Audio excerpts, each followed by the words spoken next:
हाय everyone, welcome back खमागणी। आज हम स्टार्ट कर रहे हैं बिहेवियरल अप्रोच से। तो यहाँ पे हमारा ना ह्यूमनिस्टिक ज्योग्राफी का स्टार्ट हो रहा है। धीरे धीरे धीरे there is a slowly rise of the humanistic geography. इसके आगे हम रेडिकल ज्योग्राफी के बारे में पढ़ेंगे। अभी हम बिहेवियरल अप्रोच के बारे में पढ़ रहे हैं। तो क्या था ये, उससे पहले ना थोड़ा सा रिकैप करते हैं। अभी तक क्या देखा हमने कि क्वांटिटेटिव रेवोल्यूशन चल रहा था, लोकेशनल एनालिसिस चल रहा था। हम बोल रहे थे कि मैथमेटिकल लॉज एंड थ्योरीज बनानी है। We considered mainly that man is a rational creature. ठीक है, ये हमारा मेन कंसिडरेशन था। तो when we consider man as a rational creature which means we are idealising a situation. Man को अगर हम इकोनॉमिक मेन बोले कि जो भी डिसीजन लेगा वो अपने प्रॉफिट के लिए लेगा, इसके हर एक डिसीजन मेकिंग के अंदर एक इकोनॉमिक रेशनैलिटी होगी, तो ये चीज यहाँ पे सबसे बड़ा नेगेटिविज्म लेके आ रही थी।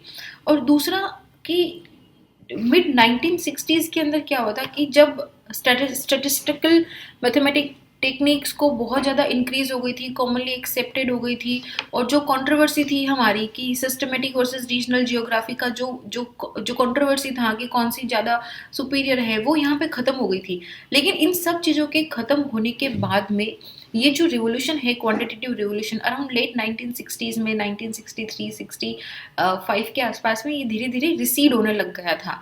और यहाँ पे इनका क्रिटिसिज्म ही ऐसा था ना, क्योंकि वहाँ पे बहुत सारे जो मॉडल्स बन रहे थे, जो जियोग्राफर्स डिफरेंट अप्रोच लेके आ रहे थे पॉजिटिविज्म की, क्वांटिटेटिव टेक्निक्स की, वो अप्रोच ऐसी थी कि वो आपकी रियल लाइफ सिचुएशन में फिट नहीं हो रही थी। आप जैसे कि जो सेंट्रल प्लेस थ्योरी थी, उसमें जो डिडक्शंस बने थे उनमें ये था कि वो उस सेंट्रल प्लेस थ्योरी के जो पोस्टुलेट्स हैं वो पॉजिटिविस्ट ज्योग्राफी के बेस्ड पे थे, और वो आपकी रियल वर्ल्ड के अंदर फिट नहीं हो रहे थे in the term of social organisation of the space. तो यहाँ पे फेल हो रही थी काफ़ी सारी चीज़ें। और दूसरा एक सबसे बड़ा था कि जियोग्राफी से ह्यूमन का टच छूट रहा था। सबसे बड़ा क्रिटिसिज्म यही था, you are considering man as an economic man, you are considering man as an economic man taking rational decisions, but ऐसा रियलिटी में होता नहीं है। तो यहाँ पे इसी वजह से एक डिफरेंट तरह की जियोग्राफिकल अप्रोच आना स्टार्ट हो गई थी, जिसको हमने बिहेवियरल अप्रोच बोला। अब आपको नाम से पता चल रहा होगा कि यहाँ पे क्या हो रहा है कि बिहेवियर की बात हो रही है, हम बात कर रहे हैं बिहेवियर की। और बिहेवियर किसका होगा, यहाँ पे हम नेचर के बिहेवियर की या फिजिकल ज्योग्राफी के बिहेवियर की तो बात करेंगे नहीं। We are talking about what we are talking about the behaviour of the man. अब बिहेवियर ऑफ द मैन को आप कैसे स्टडी करोगे, मतलब इनिशियली अगर आप थोड़ा पीछे जाओगे देन यू वुड रिमेंबर कि एक चीज हमेशा थी कि how do you tame the thoughts of a man, how do you tame the decisions of a man, I you can not do that. So ऐसे के अंदर अब एक नई तरह की जियोग्राफी आने लगी, विच स्टार्टेड ह्यूमन जियोग्राफी का एक ऐसा मॉडल आने लगा जिसने जो स्पेशल एनालिसिस के कॉन्सेप्ट थे, इन स्पेशल एनालिसिस के कॉन्सेप्ट को इसने इकोनॉमिक मैन, और जो बिलीव था कि man is an economic rational creature in decision making, यहाँ पे थोड़ा सा हट के आने लगा था। ठीक है, लेकिन यहाँ पे एक बात ध्यान देना कि ये जो नई अप्रोच निकल के आ रही थी ना, कि नई मेथोडोलॉजी, अब हम जियोग्राफी को दूसरे तरीके से पढ़ेंगे, ये पॉजिटिविस्ट की वो नहीं था। ये ऐसा नहीं था, ये नहीं बोल रहे थे कि हम जो पॉजिटिविस्ट है इसकी पूरी बेसिक गोल, इसका जो पूरा बेसिक कॉन्सेप्ट है उसको हम जो basic goal of positivist approach है उसको हम रिजेक्ट कर रहे हैं क्या, नहीं। इनका ये था कि जो मेथोडोलॉजी आप यूज कर रहे हो, ठीक है, इसके साथ में जो पोस्टुलेट्स आप दे रहे हो वो यहाँ पे एक्सेप्टेबल नहीं है। ठीक है, तो ये एक मेन कॉन्सेप्ट था। तो यहाँ पे धीरे धीरे जो जियोग्राफर्स है वो एक दूसरे तरीके स्टडी के अंदर इंक्लाइंड होने लग गए, जैसे कि स्टडी ऑफ मेंटल इमेजेस।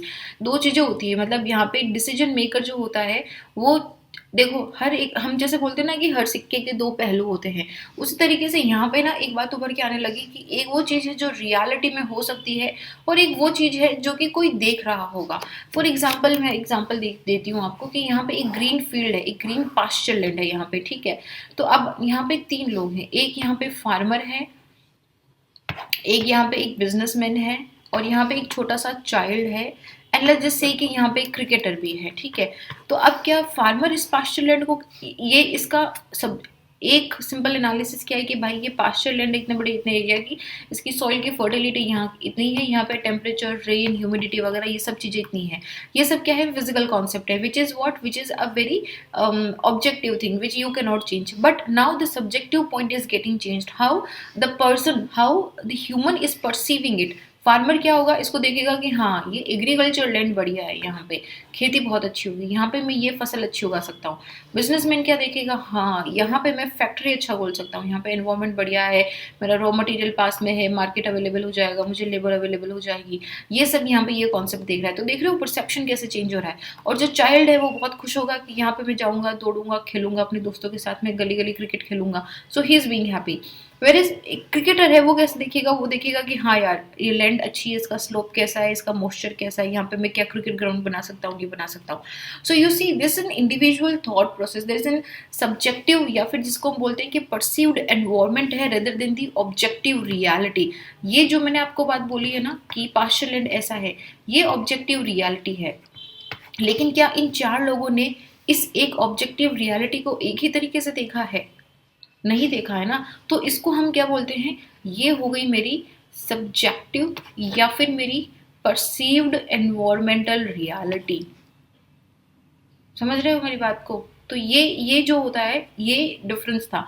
तो अभी तक हम क्या पढ़ रहे थे, हम ऑब्जेक्टिव रियलिटी के बारे में पढ़ रहे थे कि हम एक चीज को स्टैटिक मान लिया हमने। ये 4 लोग आपस में क्या सोच रहे हैं, इन 4 लोगों का इस पास्चर लैंड के बारे में क्या परसेप्शन है उसके बारे में ध्यान नहीं दिया गया था। इसी वजह से जो ह्यूमनिस्टिक टच था ज्योग्राफी से वो खत्म हो रहा था। तो जब ये रियलाइजेशन लिया गया कि एक सब्जेक्टिव या फिर एक परसीव्ड रियलिटी भी हो सकती है जो कि मैन के डिसीजन टेकिंग जो उसका जो डिसीजन है उसको ये इम्पैक्ट करेगी, तो फिर इसके बारे में धीरे धीरे स्टडी होने लगी कि जो रियल वर्ल्ड है वो परसेप्शन पे बना हुआ है। इंडिविजुअल्स परसेप्शन पे लेते हैं और उनके जो डिसीजन है वो लोकेशनल या फिर डिस्ट्रीब्यूशनल पैटर्न से इफेक्ट होते हैं। ठीक है। तो ये था कि जब अब धीरे धीरे अब जो जैसे कि स्टडी होगी वो इंडिविजुअल ग्रुप में, इंडिविजुअल्स के अंदर, स्मॉल ग्रुप के अंदर या मास बिहेवियर कैसा उस चीज़ को लेके परसीव करता है। जैसे मास बिहेवियर में कैसे देखेंगे कि इसी पर्टिकुलर एरिया को, for example let's take another example कि पहाड़ में किसी नदी के पास में कुछ गांव बसे हुए हैं और इन गांव में यहाँ पे नदी है, तो इनके लिए तो ये रोज का काम है। और दूसरा एक एडवेंचरर या ट्रैकर ग्रुप है जो कि दिल्ली से आया है या मुंबई से आया है। इन्होंने यहाँ पे क्या है, ये यहाँ पे नेचर को एंजॉय करने के लिए आए हैं। बट आप देख रहे हो परसेप्शन दोनों का, मास बिहेवियरल परसेप्शन कैसा है। रूरल में यहाँ पे जो लोग रहते हैं उनका दिन का काम है, यहाँ पे वो हमेशा यहीं रहते हैं, उनके लिए ये नेचर उनकी रोजी रोटी है, उनके लिए नेचर उनका ट्रेडिशन है, उनके लिए नेचर उनकी डे टू डे एक्टिविटी है। लेकिन जो लोग दिल्ली से आए हैं उनके लिए क्या है, अरे देखो पहाड़, अरे देखो नदी, अरे देखो मछली, अरे देखो ये, अरे ट्रैकिंग पे चलते कितना अच्छा लग रहा है, कितनी प्योर एयर है। See understand this is difference in the mass behaviour. तो अब इस मास बिहेवियर को स्टडी करने की बात करी गई थी। तो अब जो पैटर्न था स्टडी का वो धीरे धीरे शिफ्ट होने लग गया था स्पेशियल पैटर्न से। अभी हम क्या बात कर रहे थे, स्पेशियल पैटर्न की। अब हम बात कर रहे हैं यहाँ पे सोसाइटल बिहेवियर की, कि सोसाइटी कैसे बिहेव कर रही है। ऑब्जेक्टिव ऑफ बिहेवियरलिज्म जो था वो सिंपली ये था कि it was to replace the simplistic and the mechanistic concept of the man environment relationship. यहाँ पे मैन को, स्पेशल पैटर्न में मैन को एक पैसिव एजेंट माना जाता था कि एक ये अपना सिंपल डिसीजन है, रेशनल थिंकर है, डिसीजन लेगा। क्योंकि अभी देखो जब आगे हम क्रिस्टालर की, वेब की, ये सब थ्योरीज भी पढ़ेंगे ना, वेबर की, तो उसमें एक अजम्पशन हमेशा होता है कि man is a rational creature. ये अजम्पशन होता, कुछ हर थ्योरी में नीचे कुछ अजम्पशंस होते हैं और उस अजम्पशन में से एक सबका स्टैटिक अजम्पशन था कि man is a rational creature. उसके बाद की जो थ्योरीज आई उसमें इस तरह का अजम्पशन नहीं माना गया कि यहाँ पे जो ऑब्जेक्टिव ऑफ बिहेवियरलिज्म था वो क्या था कि जो simplistic and mechanistic concept of man environment relationship बना के रखा है इसको रिप्लेस करना है। किससे रिप्लेस करना है, as an active human being, कि ह्यूमन एक इम्पॉर्टेंट एक्टर है और इसकी जो थिंकिंग है कि कैसे ये सोचता है, थिंकिंग आती है इसके सोशल से, इसकी एजुकेशन से, इसके ट्रेडिशन से, इसकी हिस्ट्री से, उन सब से ये अपनी कॉग्निटिव प्रोसेस मतलब आपके दिमाग के सोचने की क्षमता के साथ में आपका जो नॉलेज है उसको यूज़ करके आप कैसी मेंटल इमेज बनाते हो और कैसे उस स्पेशियल पैटर्न को यूज़ करते हो, तो वो हमारा आता है सोसाइटल बिहेवियर। ठीक है, समझ रहे हो मेरी बात को। तो ये मेरा बिहेवियरल था। तो जो बिहेवियरलिस्ट थे उन्होंने एक चीज़ को रिजेक्ट कर दिया था कि जो डिसीजन है, कोई भी डिसीजन है वो ऐसे नहीं होगा कि आप ए से बी से सी से डी पे ई पे पहुंचोगे। इस तरह का सिस्टमेटिक इवोल्यूशन नहीं होता है, रियल लाइफ में नहीं होता है। जनरली हम जो डिसीजन लेते हैं उसमें हमारा एक सबकॉन्शियस इम्पल्स होता है एक सबकॉन्शियस इम्पल्स होता है जिससे हमारा सेल्फ कॉन्शियस डिलिब्रेशन होता है कोई भी डिसीजन लेने में। जैसे कभी कभी जिसको हम बोलते हैं ना कि गट फीलिंग आ रही है, नहीं यार ये गट फीलिंग आ रही है, मुझे ये सही होगा। हो सकता है कि आप जो डिसीजन पे पहुंचे हो from step 1 to step 2 to step 3 to step 4, हो सकता है कि वो आपको बोल रहा हो कि आप ऑप्शन ले लो कि आप मत जाओ घूमने के लिए। हो सकता है कि हिमालयस में अर्थक्वेक आ जाएगा, मत जाओ। बट आपकी गट फीलिंग बोल रही है कि नहीं यार नहीं आएगा, मैं जाऊंगा, आई फील बेटर। तो आपका क्या हो रहा है, सबकॉन्शियस सेल्फ कॉन्शियस डिलिब्रेशन हो रहा है डिसीजन मेकिंग के अंदर। तो ये वाला कॉन्सेप्ट यहाँ पे धीरे धीरे लाना स्टार्ट करा गया था। ठीक है, तो अच्छा ये मैं आपको, अच्छा ऑल्सो मैं बता दूं कि इसके मैं नोट्स आपको दूंगी। नोट्स के साथ में अगर आप चाहो तो आर डी दीक्षित का एक चैप्टर नंबर 6 है which is behavioural persuasion in geography and the rise of humanistic geography, उसको आप देख सकते हो। That's a good chapter. तो मेजरली जो कंटेंट मैं आपको पढ़ाऊंगी, एक बार इसको ठीक से समझ लिया तो वो चैप्टर आपको एकदम ईजी केक बुक लगेगा, आपको आराम से समझ में आ जाएगा। ठीक है, ओके, कमिंग टू नेक्स्ट। अब यहाँ पे क्या हो रहा था, हाँ अब यहाँ पे क्या हो रहा था कि लेट 1960s में जैसे जैसे क्वांटिटेटिव रेवोल्यूशन जो है वो फेड होता गया, एक नया मूवमेंट आता गया टूवर्ड्स द बिहेवियरलिज्म ज्योग्राफी। तो यहाँ पे कैसे डिफ्रेंशिएट करा बिहेवियरल ज्योग्राफी को क्वांटिटेटिव रेवोल्यूशन से, कैसे डिफ्रेंशिएट करा, इसमें पहला पॉइंट था कि ये इसने क्या करा, जो एनवायरमेंटल कॉग्निशन था पीपल पे, मतलब इसने बोला कि रियल वर्ल्ड का जो ट्रू नेचर है वो डिफरेंट लोगों पे डिफरेंट बिहेव करेगा। तो यहाँ पे दो तरह के एनवायरमेंट लिखकर के आए थे, एक था ऑब्जेक्टिव एनवायरमेंट और एक था बिहेवियरल एनवायरमेंट। ऑब्जेक्टिव एनवायरमेंट क्या हो गया, जो मैंने अभी आपको बताया स्पेशल पैटर्न, जो पास्चरलैंड थी वो ऑब्जेक्टिव एनवायरमेंट है, that is the reality that exist. लेकिन बिहेवियरल एनवायरमेंटलिज्म क्या हो गया है कि मैं एज ए मैन उस पास्चरलैंड को कैसे परसीव कर रहा हूँ अपने डिसीजन लेने के लिए। Are you getting my point? There are 2 points, एक हो गया ऑब्जेक्टिव एनवायरमेंट और एक हो गया behavioural environment. Objective environment which is real, objective है जिसके अंदर फैक्ट है, वो मेरा पॉजिटिविज्म का कॉन्सेप्ट है, that is my reality. But एक हो गया बिहेवियरलिज्म, जो कि बिहेवियरलिज्म लेके आया है, जो बिहेवियरल जियोग्राफी लेके आई है अपने साथ में, कि you as a man, you as a person, आप अपने सबकॉन्शियस से, आपके हिस्ट्री से, आपके सोशल कल्चरल नॉलेज, आपका जो भी XYZ है, इससे आप उस चीज़ को, उस पास्चरलैंड को कैसे परसीव कर रहे हो, उसका क्या रेलेवेंस है, वो हो जाएगा आपका बिहेवियरल एनवायरमेंट। ठीक है, तो ये जो बिहेवियरलिस्ट है ये इस चीज़ पे अटेंशन करते हैं, इस चीज़ पे फोकस करते हैं कि आपने उस एनवायरमेंट को कैसे परसीव करा है। जैसे वो जो मैंने आपको बताया कि पहाड़ पे जो लोग रहते हैं उनके लिए नदी क्या है, एक पानी का सोर्स है। लेकिन जो लोग दिल्ली से आए उनके लिए नदी क्या है, एक रिलैक्सेशन का सिंबल है कि इज लाइक देखो नदी की आवाज़ सुनो, नदी के पास में बैठेंगे, वो एंजॉय करेंगे। आप आज तक कभी भी घूमने गए हो कहीं पे भी, किसी दूसरी जगह पे, आपने कितने गांव वालों को बैठे हुए, कितने वहाँ के जो प्रॉपर वहाँ के लोग हैं, उन लोगों को नदी में पाँव डुबो के बैठे हुए देखा है। उनके लिए वो रोज का काम है, उनके लिए वो परसेप्शन डिफरेंट है वहाँ पे, और आप जो गए हो आपका परसेप्शन डिफरेंट है वहाँ पे। ठीक है, सेकंड इन्होंने बोला कि जो बिहेवियरल ज्योग्राफी है ये एक चीज़ को बोलता है कि जो इंडिविजुअल शेप्स हैं या फिर जो रिस्पॉन्ड होता है कि कोई भी इंडिविजुअल किस उसकी उसकी मेंटालिटी कैसे शेप होती है, उसकी मेंटल इमेज कैसे शेप हो रही है और उससे वो किस तरीके से रिस्पॉन्ड कर रहा है, ये डिपेंड करता है कि उसका फिजिकल और उसका सोशल एनवायरनमेंट कैसा है। ये बात तो बिल्कुल सही है। ठीक है, जैसे जैसे हम बोलते हैं ना कि घूमने फिरने से दुनिया देखो, पढ़ो लिखोगे तो दुनिया को समझोगे। Why are they saying that? क्योंकि आपका जो पर्सपेक्टिव है वो वाइड होता है। अभी मैं कभी कोस्टल एरियाज पे नहीं रही हूँ, तो मुझे वहाँ पे नहीं पता कि कब सायरन बजा तो कब भागना है, या मतलब understand my point of saying कि मैं उस फिजिकल एनवायरनमेंट में या उस सोशल एनवायरनमेंट में, जैसे कि अगर हम लोग किसी मुस्लिम डोमिनेटेड कंट्री में चले जाएं, यहाँ पे हमारी पूरी फ्रीडम है, सऊदी अरेबिया में हमको फ्रीडम नहीं होगी।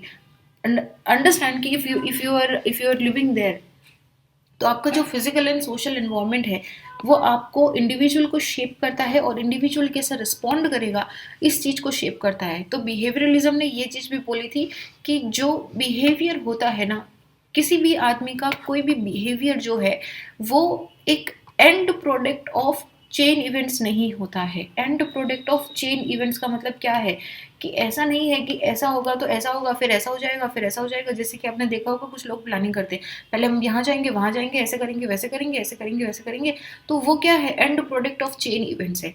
बट जनरल जो बिहेवियर होता है ह्यूमन का वो ऐसा नहीं होता है। It is in fact it is a start of a new sequence. आप क्या रिस्पॉन्ड कर रहे हो, आप क्या परसीव कर रहे हो, ये चीज़ें बिल्कुल अलग होती है, कोई चेन इवेंट से नहीं निकल के आती है। आपका सबकॉन्शियसली क्या बोल रहा है उससे इम्पैक्ट होता है। तीसरी चीज़ उन्होंने बोली थी कि जो बिहेवियरल ज्योग्राफर हैं वो इंडिविजुअल पे फोकस करते हैं, मतलब rather than focusing on a whole other level of the social group कि मैं इस ट्राइबल एरिया की स्टडी करूंगा। ट्राइबल एरिया में भी तो 50 लोग होंगे ना, हमारे घर में 10 लोग होते हैं, 10 लोगों का 10 सोचने का तरीका होता है। अगर सब एक ही तरीके से सोचते तो लड़ाई झगड़े थोड़ी होते घर में। ठीक है, एक ही फैमिली से निकले हुए दो भाई एक दूसरे के खून के प्यासे हो जाते, क्यों हो जाते हैं? क्योंकि उनका परसेप्शन अलग बन गया है।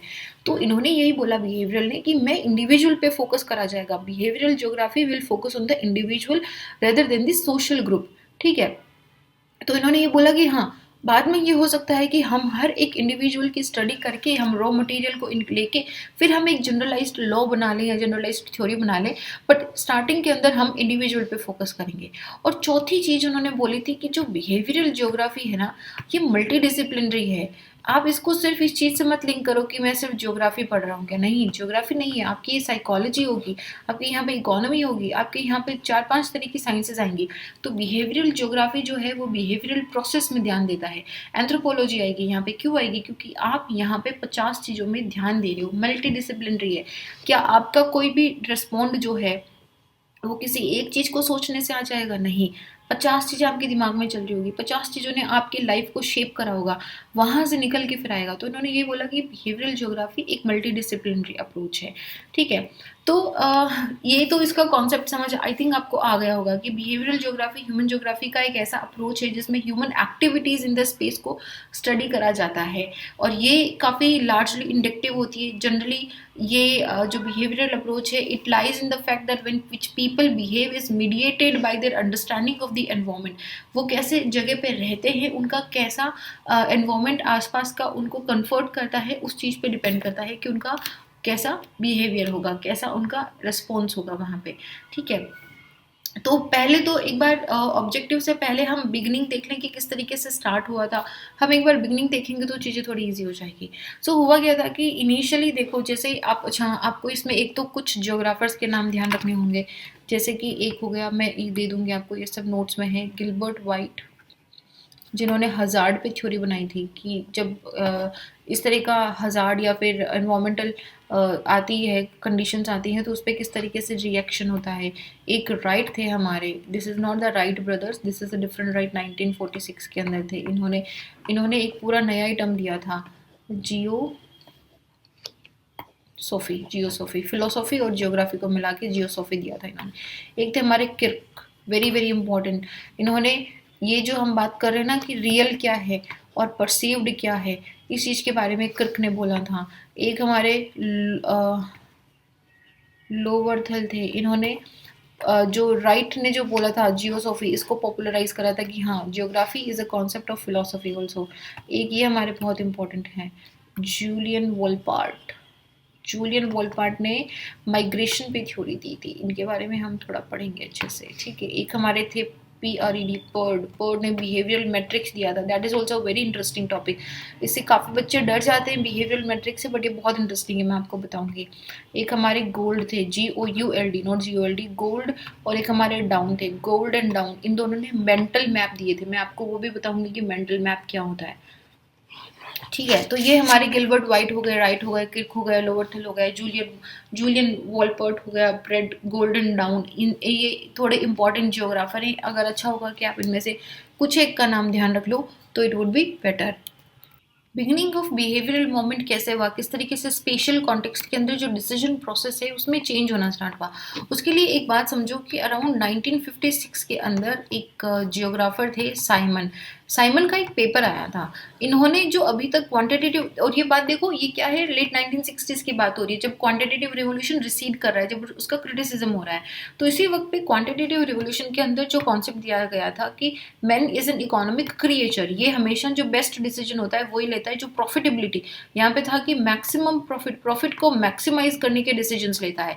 और क्वांटिटेटिव रिवोल्यूशन के अंदर, जैसे कि मैंने आपको बताया, जितनी भी थ्योरीज आई थी उस वक्त पे, वो सारी इसी बेस्ड पे थी कि मैन हमेशा अपने प्रॉफिट को मैक्सिमाइज करना चाहता है। बात सही है, कौन नहीं करना चाहता, सभी करना चाहते हैं, बट क्या सब कर पाते हैं? ये क्वेश्चन अटका था साइमन के दिमाग में। तो साइमन ने बहुत सीरियसली एक नया पोस्टुलेट निकाला, उन्होंने इस चीज़ पे पूरा एक्सप्लोर करा कि क्या मैन वाकई में एक रेशनल क्रिएचर है, क्या मैन वाकई में एक प्रॉफिट मैक्सिमाइजिंग जिसको बोलते हैं, ये हम लोग मैनेजमेंट के अंदर भी पढ़ते हैं, प्रॉफिट मैक्सिमाइजिंग इंडिविजुअल है। अगर ऐसा है तो सब लोगों को मैक्सिमम प्रॉफिट क्यों नहीं हो रहा है।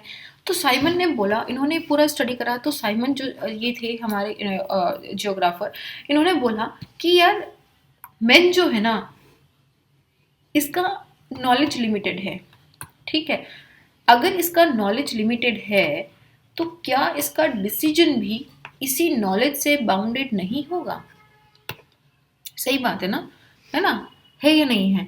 जैसे आपको अभी ह्यूमन ज्योग्राफी का पूरा आइडिया नहीं है, तो क्या आपका अभी ह्यूमन ज्योग्राफी का जो नॉलेज है वो अभी तक जो हमने पढ़ा है उससे बाउंडेड नहीं है, क्योंकि आपका नॉलेज लिमिटेड है। तो क्या आप पूरी ह्यूमन ज्योग्राफी के बारे में एक अजम्पशन दे सकते हो? नहीं दे पाओगे, आपका वो अजम्पशन बाउंडेड होगा इस नॉलेज से। तो यही इन्होंने बोला कि हर एक इंसान के पास परफेक्ट नॉलेज नहीं होता है, और जब उसके पास परफेक्ट नॉलेज नहीं है का मतलब है कि उसके पास बाउंडेड नॉलेज है, और इसी बाउंडेड नॉलेज से वो एक बाउंडेड डिसीजन लेता है। ये बाउंडेड डिसीजन जो है ये प्रॉफिट मैक्सिमाइजेशन ना होके जनरली एक सेटिस्फैक्टरी लेवल का होता है। तो ये इनका पॉइंट था, ठीक है, समझ आया मेरी बात को।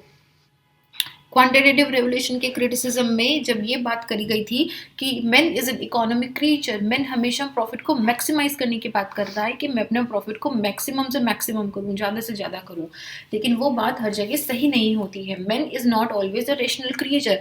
इसी चीज़ को पोस्टुलेट करते हुए साइमन एक कॉन्सेप्ट लेके आए थे कि जो मैन है उसका नॉलेज लिमिटेड रहता है, तो उस नॉलेज लिमिटेड नॉलेज की वजह से उसका जो डिसीजन है वो भी बाउंडेड होगा, उसका जो रिजल्ट है वो भी बाउंडेड होगा, वो प्रॉफिट मैक्सिमाइजेशन ना लेके एक सेटिस्फैक्टरी लेवल का रिजल्ट लेके आएगा। अब इसी चीज़ पे 1964 के अंदर हमारे जो जूलियन वॉलपर्ट ने एक पेपर लिखा था। इनके पेपर का नाम था the decision process in the special context. अब इन्होंने क्या करा, इन्होंने एक स्टडी करी थी स्वीडन के अंदर, एक एग्रीकल्चर फील्ड था, एक गांव के अंदर इन्होंने स्टडी करी। ध्यान से सुना मेरी बात को, उसको लिखने की जरूरत नहीं है, it is just how it is evolving that you have to understand. तो इन्होंने यहाँ पे स्टडी करी, तो इन्होंने देखा कि यार अगर यहाँ पे मैक्सिमम प्रॉफिट के हिसाब से या फिर यहाँ पे मैक्सिमाइजेशन के हिसाब से अगर यहाँ पे काम करा जाए तो वहाँ पे आपको इतना प्रॉफिट हो सकता है। लेकिन ये क्या देख रहे हैं कि यहाँ पे जो विलेजर्स हैं, यहाँ पे जो फार्मर्स हैं, उनको इतना प्रॉफिट नहीं हो रहा है। उनकी जो लेबर प्रोडक्टिविटी है वो मैक्सिमाइजिंग के बजाय एक्चुअल जो लेबर प्रोडक्टिविटी है वो मतलब हाईएस्ट लेवल जो प्रॉफिट मैक्सिमाइजेशन के लिए होनी चाहिए उतनी नहीं है।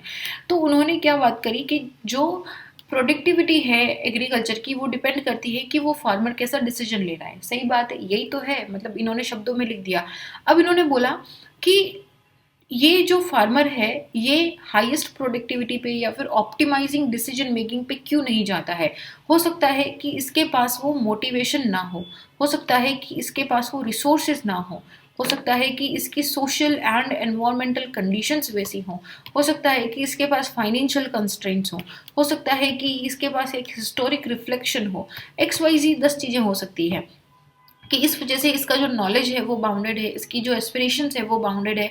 इस वजह से इसका जो ये हमारा क्या बोलते हैं इसको, प्रॉफिट मैक्सिमाइजेशन वाला है कि rather than being optimizing the productivity of agriculture at par, ये सिर्फ एक सेटिस्फैक्टरी लेवल पे ही आता है। तो ये सेटिस्फैक्टरी बिहेवियर वाला जो थ्योरी है ये निकल के आया था। यहाँ पे 2-3 बातें सुनो। अभी ये जो जूलियन वोल्पार्ट ने बोला कि उसके पास एस्पिरेशन नहीं है, उसके पास मोटिवेशन नहीं है फार्मर के पास, तो आपको क्या लगता है कि जब हम MSP की बात करते हैं, मिनिमम सपोर्ट प्राइस की बात करते हैं, या फिर हम स्टेट लेवल पे एग्रीकल्चर की बहुत पॉलिसीज निकालते हैं, इंसेंटिव्स निकालते हैं, तो वो किस लिए निकाले जाते हैं? इसीलिए निकाले जाते हैं so that they have a motivation, ताकि उनकी प्रोडक्टिविटी को वो ज़्यादा से ज़्यादा करें। सो ये लोअर एस्पिरेशंस को इंक्रीज करने के लिए MSP निकाला जाता है। अच्छा, आपने ध्यान दिया होगा पहले काफ़ी टाइम से एक यूनिवर्सल इनकम की बात हो रही थी, इकोनॉमिक सर्वे के अंदर भी ये कॉन्सेप्ट आया था कि इंडिया में जितने भी लोग हैं एक पर्टिकुलर सर्टन एज के अंदर उनको एक सर्टन नंबर ऑफ अमाउंट हर महीने में मिलना चाहिए as like pocket money type thing. But ये चीज़ बाद में रिजेक्ट कर दी गई थी क्योंकि इसके अंदर ये था कि फिर उनको काम करने का एस्पिरेशन नहीं रहेगा, वो एक नेगेटिव इंसेंटिव हो जाएगा। तो ये नेगेटिव इंसेंटिव भी दो तरह का है, पॉजिटिव लाइक ये इंसेंटिव भी दो तरह का है, पॉजिटिव एंड नेगेटिव इंसेंटिव। समझ रहे हो मेरी बात को? तो जूलियन वॉलपर्ट ने स्वीडन के अंदर जो गांव में स्टडी करी थी, वो स्टडी दिखती हर जगह है, बस उन्होंने उस चीज़ को ऑब्जर्व करा और उस पर एनालिसिस करा। अब एनालिसिस करके इन्होंने क्या बोला कि ये जो मेन है इसका satisfying, this is again he bought the theory of satisfying behaviour. किसके अगेंस्ट में? क्वांटिटेटिव रिवोल्यूशन ने जो थ्योरी ऑफ इकोनॉमिक रैशनैलिटी दिया था ना, उसके अगेंस्ट के अंदर ये थ्योरी लेके आए थे। ठीक है, तो वॉलपर्ट ने यही बोला था कि कोई भी फार्मर जो है अपने इनकम्प्लीट नॉलेज की वजह से उसकी रैशनैलिटी भी बाउंडेड रहती है, और ये रैशनैलिटी बाउंडेड जो है उसके डिसीजन में दिखाई देती है, और इसी वजह से उसका जो प्रॉफिट है वो सेटिस्फैक्टरी लेवल का होता है, मैक्सिमम लेवल का नहीं होता है। ठीक है, ये तो एक स्टडी था किसका? वॉलपर्ट का, जूलियन का। अब जूलियन वॉलपर्ट ने एक और स्टडी किया था, तो उन्होंने दूसरा स्टडी भी इसी तरीका एक केस स्टडी लेके किया था। वो उनका स्टडी था on the decision of migrations. अब मेरे को एक बात बताओ, अगर सब लोगों को ऐसा लगता कि दिल्ली उनके लिए बेस्ट है या मुंबई उनके लिए बेस्ट है या फिर दिल्ली या मुंबई ही बेस्ट होता, तो क्या सभी लोग दिल्ली या मुंबई में ही माइग्रेट नहीं कर जाते? तो यही चीज़ उन्होंने बोली कि ये माइग्रेशन के अंदर भी जो बिहेवियरल एस्पेक्ट है ये आता है, एंड इट ऑल्सो टेस्ट। इन्होंने फर्दर जो इन्होंने ये अपना थ्योरी लेके आए थे ना, थ्योरी ऑफ सेटिस्फाइंग बिहेवियर, ये इसी थ्योरी ऑफ सेटिस्फाइंग बिहेवियर की वैलिडिटी के लिए इन्होंने एक और स्टडी करी थी। तो इन्होंने जो उससे पहले क्वांटिटेटिव रेवोल्यूशन के अंदर ग्रेविटी मॉडल ऑफ माइग्रेशन दे दिया था। तो ग्रेविटी मॉडल ऑफ माइग्रेशन क्या बोलता है? ये बात करता है डिस्टेंस डीके की। मतलब इसके कहने का है कि आप अपने सेंटर एरिया से, आप अपने कोर या आपका जो सोर्स एरिया है, इससे आप जितना दूर जाते जाओगे उतना ही आपका माइग्रेट करने का जो प्रोबेबिलिटी है वो कम होता जाएगा। मतलब कहने का है कि लोग जनरली अपने गांव के आसपास वाले एरिया में ज़्यादा माइग्रेट करते हैं, जितना दूर जाते जाएंगे उतना ही माइग्रेशन कम होता जाएगा। तो इसका मतलब है कि चारों तरफ 360 डिग्री वो कहीं पे भी जा सकता है। मतलब अगर मैं बोलूँ कि 10 किलोमीटर के एरिया में उसके माइग्रेशन करने की प्रोबेबिलिटी सबसे ज़्यादा है, तो 10 किलोमीटर में कहीं भी जा सकता है। बट इजी गोइंग, और मे भी एक पर्टिकुलर लोकेशन है जिसको अगर मैं ऑब्जेक्टिव रियलिटी के हिसाब से देखूं कि यहाँ पे सबसे अच्छा स्कूल है, सबसे अच्छे यहाँ पे हॉस्पिटल्स हैं, यहाँ पे एम्प्लॉयमेंट अपॉर्चुनिटीज अच्छी है, मार्केट बढ़िया है, XYZ, तो फिर सब लोगों को इधर ही आ जाना चाहिए, कहीं और जाएगा ही नहीं। But that does not happen. तो इन्होंने क्या करा, इन्होंने ये जो ग्रेविटी ऑफ डिस्टेंस डीके वाला मॉडल था इसको इन्होंने क्रिटिसाइज करा। इन्होंने बोला कि माइग्रेटर जो डिसीजन लेता है वो बेस्ड होता है उस माइग्रेटर की अवेयरनेस कितनी है। ठीक है, अवेयरनेस के साथ में उसकी डिजायरेबिलिटी कितनी है कि भाई उसको करना क्या है, क्या वो बच्चों की एजुकेशन के लिए शिफ्ट हो रहा है, क्या वो अपने पेरेंट्स की हेल्थ के लिए शिफ्ट हो रहा है, क्या वो अपने खुद के एम्प्लॉयमेंट के लिए शिफ्ट हो रहा है, उसका गोल क्या है। ठीक है, और वो कौन सी स्टेज ऑफ लाइफ पे है, ये भी एक बहुत इंपॉर्टेंट रोल था। जैसे कि जो बूढ़े लोग हैं या फिर जो ओल्ड एज के अंदर हैं, क्या वो यहाँ से 500 किलोमीटर दूर जाएंगे किसी पे, या फिर क्या वो किसी का ऐसी जगह पे जाएंगे जहाँ पे फैक्ट्री में काम कर लें, यहाँ पे कुछ बोझा ढोले, ऐसी जगह पे जाएंगे? वो नहीं जाएंगे। वो ऐसी जगह पे माइग्रेट करेंगे जहाँ पे उनकी लाइफ ईज हो जाए।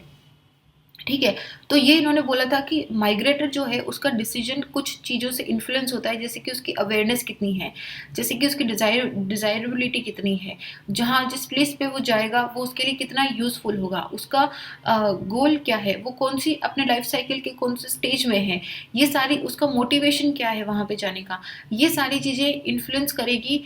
और उसके बाद में वो डिसीजन लेगा कि उसको कौन से डिसीजन पे जाना है। तो based on any decision, basis of any decision of migrant is the believe कि वो अपना सेटिस्फेक्शन लेवल के आसपास ही लेगा, परफेक्ट नहीं जाएगा। अगर सब परफेक्शन में ही जाते तो फिर सब एक ही जगह पे जाते। ठीक है, तो ये सेटिस्फाइंग बिहेवियर मॉडल आया था। तो सेटिस्फाइंग बिहेवियर मॉडल ने बाद में पॉलिटिकल डिसीजन मेकिंग के अंदर भी करी थी कि हम क्या करते हैं कि हम हॉस्पिटल्स में जाते हैं। ठीक है, जैसे कि हम आप गूगल करते हो, तो गूगल आप क्या करते हो, गूगल करते हैं कि nearest hospital, nearest McD, nearest pizza हट, है ना, ये चीज़ें करते हैं कि नियरेस्ट यहाँ पे सीसीडी कहाँ पे होगा। तो ये चीज़ें हम नियरेस्ट में क्यों जा रहे हैं, क्योंकि अभी हमारा डिसीजन वहीं पे सेटिस्फाइंग बिहेवियर पे हम डिसीजन मेकिंग में we locate some public places which are nearest to us. ठीक है, तो ये था। तो उसके बाद में वॉलपट ने ये कंक्लूड कर दिया। वॉलपट अपनी जब 2-3 इन्होंने टेस्ट कर लिए थ्योरी को, 1970s के अंदर जूलियन वॉलपट ने अपना कंक्लूजन करके बोला कि रेदर देन बीइंग ऑप्टिमल का मतलब क्या हुआ कि भाई सबसे बेस्ट, एकदम ऑप्टिमम 100% इफिशियंसी पे, रेदर देन बीइंग ऑप्टिमल और बीइंग अ रेशनल क्रिएचर, जो मेन है, even like satisfactory locational decision भी जो है वो कॉन्फ्लिक्टिंग जजमेंट्स के होते हैं, नहीं होते हैं क्या? हम एक सिंपल शर्ट खरीदना होता है, एक सिंपल कोई हमको किसी को गिफ्ट करना होता है, हमारा बड़ा कॉन्फ्लिक्टिंग जजमेंट होता है, ये दे वो दे, ये अच्छा रहेगा वो अच्छा रहेगा। अच्छा, उसने एक बार ये बोला था, पता नहीं ये कलर उसे पसंद आए ना आए, what not. So we have a certain element of rejections also, and these certain element of rejections are sometimes much more powerful than the elements of decision taking. ठीक है, तो ये इन्होंने बोला था। तो इन्होंने लोकेशनल डिसीजन बोला था कि किस तरीके से हम लोकेशनल डिसीजंस लेते हैं। हालांकि ये जो जूलियन वॉलपट का थ्योरी था, इन्होंने बिहेवियरल ज्योग्राफी के अंदर एक बहुत, जिसको बोलते हैं ना कि सॉलिड थ्योरी, जिन्होंने पूरा डायरेक्शन चेंज कर दिया था, वो लेके आए थे यहाँ पे। तो एक तो हमारे जूलियन वॉलपट हो गए। जूलियन वॉलपट का कॉन्सेप्ट आपको पूरा समझ आ गया। 1954 के अंदर साइमन ने बोला था कि मेन इकोनॉमिक रेशनल क्रिएचर ना होके वो सेटिस्फाइंग बिहेवियर के लिए देखता है, क्योंकि उसकी नॉलेज लिमिटेड होती है, इस वजह से उसका डिसीजन बाउंडेड होता है। उसी पे इन्होंने जूलियन वॉलपट ने पहले स्वीडन के एक एग्रीकल्चर फील्ड के अंदर डिसीजन के अंदर एक छोटा सा टेस्ट लिया कि यहाँ पे इस तरीके से जो फार्मर है हर कोई ऑप्टिमल नहीं होता है, उसके पास काफ़ी सारे फैक्टर्स प्ले करते हैं। और उसके बाद में उन्होंने उसके ऊपर हमारा सेकेंड स्टडी करी थी माइग्रेशन के ऊपर, कि gravity model of distance decay पे करा था कि हर एक जो माइग्रेटर का डिसीजन है वो इंडिविजुअल होता है, उस पर काफ़ी सारे फैक्टर्स प्ले करते हैं। और उसके बाद में उन्होंने थ्योरी ऑफ सेटिस्फाइंग बिहेवियर जो है उसको उन्होंने पोस्टुलेट कर दिया था कि जो मेन है वो जरूरी नहीं है कि rational, optimal, even satisfactory locational decision ही होगा क्या, उसके जो डिसीजन है वो काफ़ी कॉन्फ्लिक्टिंग होते हैं, उसमें रिजेक्शन ऑफ जो एलिमेंट ऑफ रिजेक्शन है वो भी काफ़ी होते हैं। तो ये बात इनकी हो गई थी। उसके बाद जूलियन वॉलपट के बाद में जो हमारी बात आई थी वो हमारी बात आई थी पर्ड की, PRED, पर्ड 1967 के आसपास में जो पर्ड थे, इन्होंने क्या करा, इन्होंने एक बिहेवियरल मैट्रिक्स बनाया। बिहेवियरल मैट्रिक्स में इन्होंने क्या करा, इन्होंने जो भी इंफॉर्मेशन अवेलेबल थी और जो भी स्किल थी उन दोनों को यूज़ करके इन्होंने एक बिहेवियरल मैट्रिक्स बनाया जो कि लोकेशनल डिसीजन मेकिंग में हेल्प करती। अब ये क्या नया आ गया? हाँ, ये तो बहुत अजीब सा, ये समझ में नहीं आ रहा है, अभी आ जाएगा, देखो। आई ऑल्सो थिंक कि मैं शायद माइक टर्न ऑफ करना भूल गई थी। So any we are back. Okay, तो इन्होंने क्या बोला, पर्डनिंग, इन्होंने एक मैट्रिक्स बनाया। Let's just make the matrix and I just show you कि किस तरीके से ये वर्क करता है। इन्होंने एक मैट्रिक्स बनाया। इस मैट्रिक्स को ये इन्होंने 2 डायमेंशनली रखा। एक तरफ इन्होंने रखा कि किसी भी पर्सन का एबिलिटी टू यूज़ इंफॉर्मेशन कितना होगा, ठीक है, और वो डिपेंड करता है उसके स्किल सेट पे, राइट। और दूसरा इन्होंने एक जो ये रॉ थी वो रखा कि नॉलेज कितना है, ठीक है, how much is the knowledge.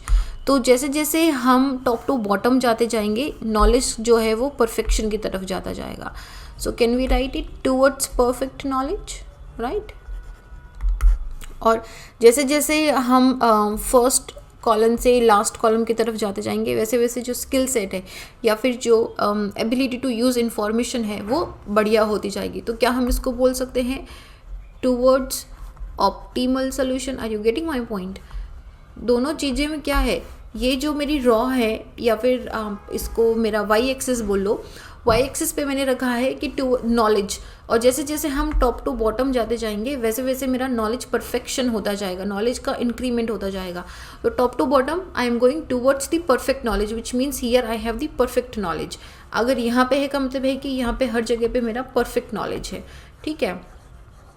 अब दूसरा आता है मेरा एबिलिटी टू यूज़, जो नॉलेज है उसको यूज़ कैसे करना है। जब मैं यूज़ कर रही हूँ का मतलब क्या है कि I am going towards a solution, so towards the optimal which is maximum solution.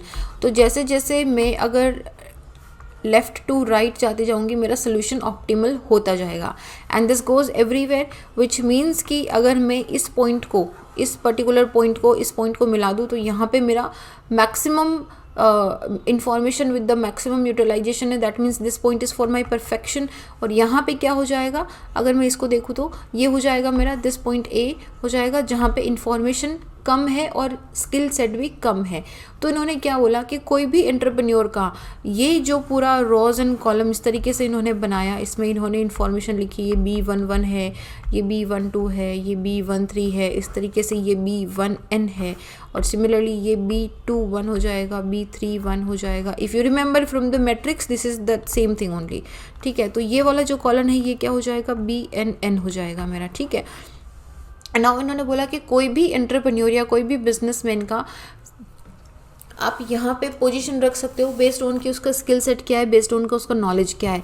You can give a locational decision, so this is what the locational decision maker is, कि you are putting into a matrix कि उसका knowledge and skill set कितना है, and then you are seeing कि जो entrepreneur है उसका good location decision का ग्रेटर चांस कितना होगा, ठीक है।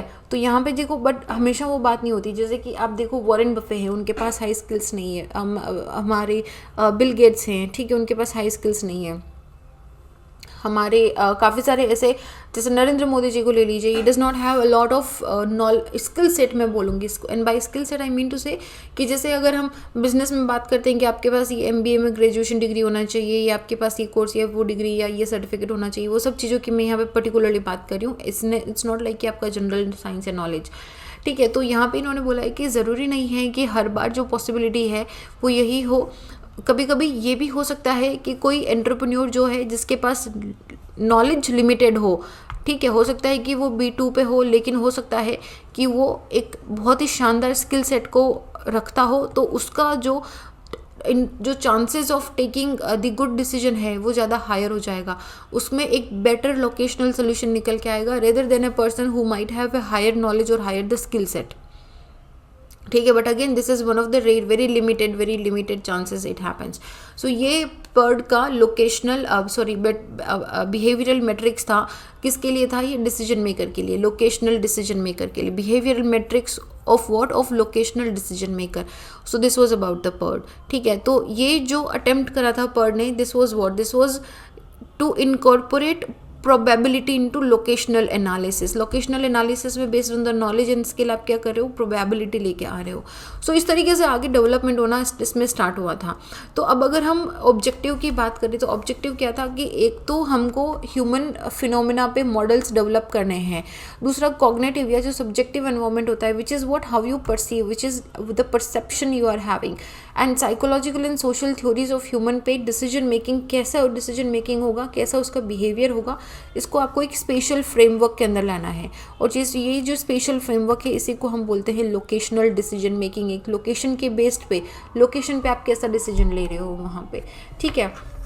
तो ये इसके कुछ सेलिएंट फीचर्स हैं, जैसे गोल्ड ने 1980s के अंदर, अच्छा इसके बारे में तो अभी हम पढ़ेंगे, अभी हम गिलबर्ट के बारे में भी पढ़ेंगे। तो अब क्या हुआ, अब देखो फिर से थोड़ा सा मैं आपको पीछे लेके जा रही हूँ, पीछे मतलब अपनी खुद की बातचीत में लेके जा रही हूँ। तो मैंने आपको इनिशियली बताया था कि जो गिलबर्ट वाइट थे, इन्होंने हजार्ड पे स्टडी करा था। कब करा था, 1945 के अंदर ही कर लिया था, जब क्वांटिटेटिव रेवोल्यूशन की बातचीत हलचल थोड़ी बहुत शुरू हुई थी। तो बिहेवियरल का जो मूवमेंट है वो स्टार्ट नहीं हुआ था, वो तो वॉलपर्ट ने, जब जूलियन वॉलपर्ट ने जब अपनी टेस्टिमोनी दी, जब उन्होंने अपना पूरा रिसर्च करा, तब जाके वो हमारा जो थ्योरी ऑफ सेटिस्फैक्ट्री बिहेवियर है वो आया था। उससे पहले 1945 के अंदर हमारे कौन थे, एक साइंटिस्ट थे गिलबर्ट वाइट, जियोग्राफर थे। गिलबर्ट वाइट ने अपनी PhD करी थी। तो PhD के अंदर इन्होंने एक PhD का जो थीसिस था उसमें उन्होंने लिखा था ह्यूमन रिस्पॉन्स टू फ्लड्स। तो ये बड़ा इंटरेस्टिंग पेपर था। तो इन्होंने क्या करा, इन्होंने यूनिवर्सिटी ऑफ शिकागो के अंदर एक पूरी टीम क्रिएट करी और उन्होंने स्टडी करी कि फ्लड को लेके ह्यूमन का क्या रिस्पॉन्स होता है, ठीक है। और इसमें इन्होंने जो इसके बाद में भी ये स्टडी चलती रही थी, तो इसमें इन्होंने जो साइमन का डिसीजन मेकिंग था उसको भी यहाँ पे इसको इंक्लूड करा था। तो इनका ये था कि जो मेन का एनवायरमेंट रिलेशनशिप कैसा, मेन एनवायरमेंट रिलेशनशिप कैसा है, उसका कॉग्निटिव प्रोसेस, मतलब उसका जैसे वो मेंटल इमेज कैसे परसीव कर रहा है, बहुत सारी चीज़ें होती है जो डिपेंड करती है कि उसका कैसा रिस्पॉन्स होगा।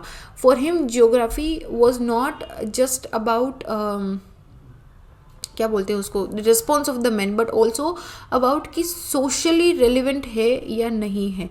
क्योंकि इसमें क्या करा है इन्होंने, पहले देखो हजार्ड और ये या फिर ह्यूमन रिस्पॉन्स। अब अच्छा, अब दूसरी पॉइंट, इसको लिंक कहाँ पे करना है, जहाँ पे भी हम हजार्ड की बात करेंगे ना, कंटेम्प्रेरी के अंदर हम बात करेंगे पार्ट 2 के लास्ट चैप्टर के अंदर, कंटेम्प्रेरी टॉपिक्स के अंदर, वहाँ पे हजार्ड की बहुत सारी बात आएगी। इससे पहले भी जब हमने हजार्ड की, अर्थक्वेक की, लैंडस्लाइड की बात करी, तो you can definitely put Gilbert White's name की, गिलबर्ट वाइट ने हजार्ड पे कैसे स्टडी करी थी। तो इन्होंने काफ़ी different type of natural hazard पे फिर स्टडी करी थी। फिर यूनिवर्सिटी ऑफ शिकागो जो है वो Chicago school of natural hazard एक बहुत ही अच्छा वाला स्ट्रीम वहाँ पे बन के आ गया था। तो बाद में धीरे धीरे ये बाकी जगह पे भी जनरेट हो गया था। तो इन्होंने हजार्ड परसेप्शंस कैसे होते हैं इस पर, मतलब इन्होंने क्या बताया था, तो ये एक तो गिलबर्ट वाइट थे और एक हमारे एल बर्टन थे। तो एल बर्टन एंड वाइट ने ये जो स्टडी हुई थी पूरी मैन एनवायरमेंट रिलेशनशिप या फिर हजार्ड परसेप्शन की, तो इन्होंने इसमें कुछ फ्रेमवर्क्स बताए थे। तो एक तो इन्होंने बताया था कि उस हजार्ड जोन के अंदर मैं यहाँ पे लिख देती हूँ कि हजार्ड जोन के अंदर, समझ आ रहा है ना आपको क्या मैं क्या बता रही हूँ आपको, फिर से मैं एक बार रिपीट कर देती हूँ। 1945 के अंदर गिलबर्ट वाइट ने पीएचडी करी थी। Gilbert white was another very very great contributor into the behavioural geography. तो इन्होंने जब स्टडी करी तो ह्यूमन रिस्पॉन्स टू फ्लड पे इन्होंने पीएचडी करी थी। तो इनकी पीएचडी के बाद में फिर इनके खुद के इन्फ्लुएंस से पूरा एक ग्रुप निकल के आया हु स्टार्टेड स्टडिंग की जो मेन है या ह्यूमन का रिएक्शन क्या रहता है फ्लड को लेके। तो पहले फ्लड पे स्टडी हुई, फिर धीरे धीरे ग्रुप बढ़ा और ये बाकी जो नेचुरल हजार्ड थे उस पर भी ये धीरे धीरे जाने लगा। तो अब क्या कर रहा है कि हम जब हजार्ड की बात कर रहे हैं तब हम क्या कर रहे हैं, हम सोशल प्रोटेक्शन की बात कर रहे हैं। We are talking about the social relevance यहाँ पे, कि मतलब देखो जब हजार्ड आता है तब हम बताते हैं कि क्विक रिस्पॉन्स टीम होनी चाहिए, हमारी आरपीटी होनी चाहिए, हमारा भी यहाँ पे एनडीआरएफ है, एसडीआरएफ है। तो उन सब का क्या मोटिव है, उनका क्या गोल है कि जैसे ही कोई हजार्ड आया या कोई नेचुरल डिजास्टर आता है तो उस पर आपको क्विकली रिस्पॉन्स करना है और maximum number of human life को सेव करना है। ह्यूमन लाइफ को सेव करने का मतलब है कि उसका रिस्पॉन्स कैसा है, is it running towards the danger, it is running away from the danger.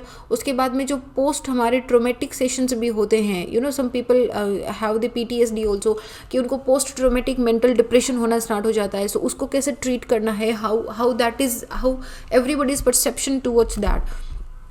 तो इस पे स्टडी होना स्टार्ट हुआ था। अब इसका ना पॉलिसी के अंदर बहुत बड़ा इन्वॉल्वमेंट होना स्टार्ट हो जाता है, क्योंकि यू नो लाइक गवर्नमेंट क्या करती है कि हम आपको इससे बचाएंगे उससे बचाएंगे and all that linkage also. So definitely इसका एग्जांपल, गिलबर्ट वाइट का एग्जांपल, जब भी हजार्ड की बात या नेचुरल डिजास्टर की बात आती है तो उसमें आप यहाँ पे लिख सकते हो। In fact you can definitely write it into the climate change also, that how different people have different perception of the climate change and how their reaction, their action towards the working towards the minimisation of the impact, mitigation बोल लो चाहे, कि climate change को कम से कम करने के लिए सबका रिएक्शन अलग क्यों होता है।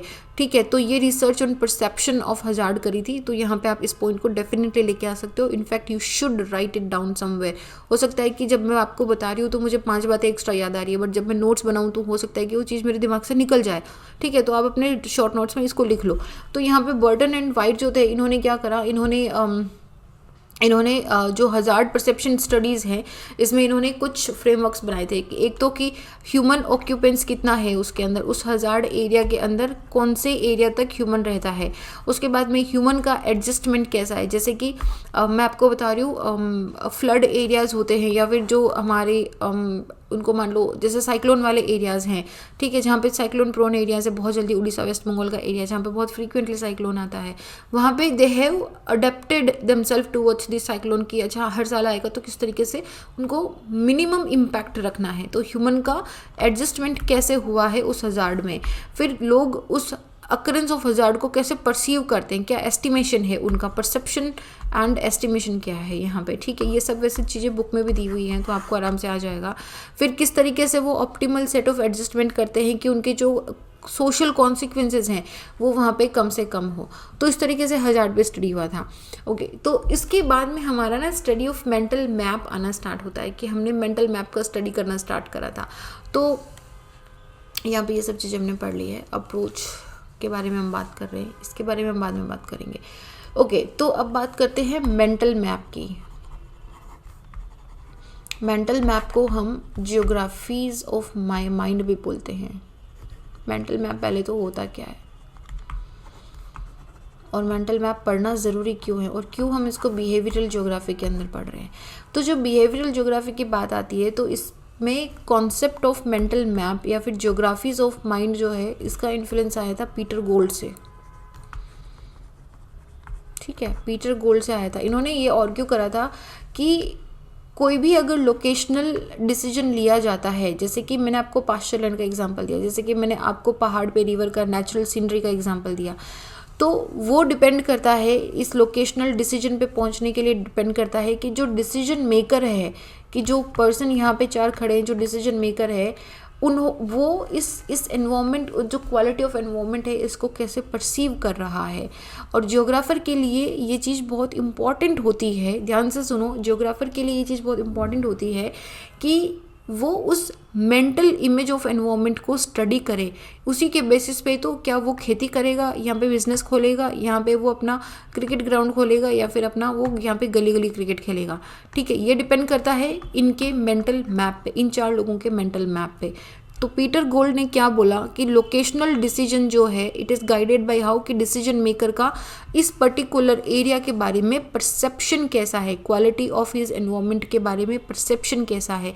इसलिए जियोग्राफर के लिए ये बहुत ज़रूरी होता है कि वो उस मेंटल इमेज को, जो एनवायरनमेंट के बारे में जो चार मेंटल इमेज बनी है, इनको स्टडी करे जिनके बेसिस पे ये डिसीजन लिया गया है।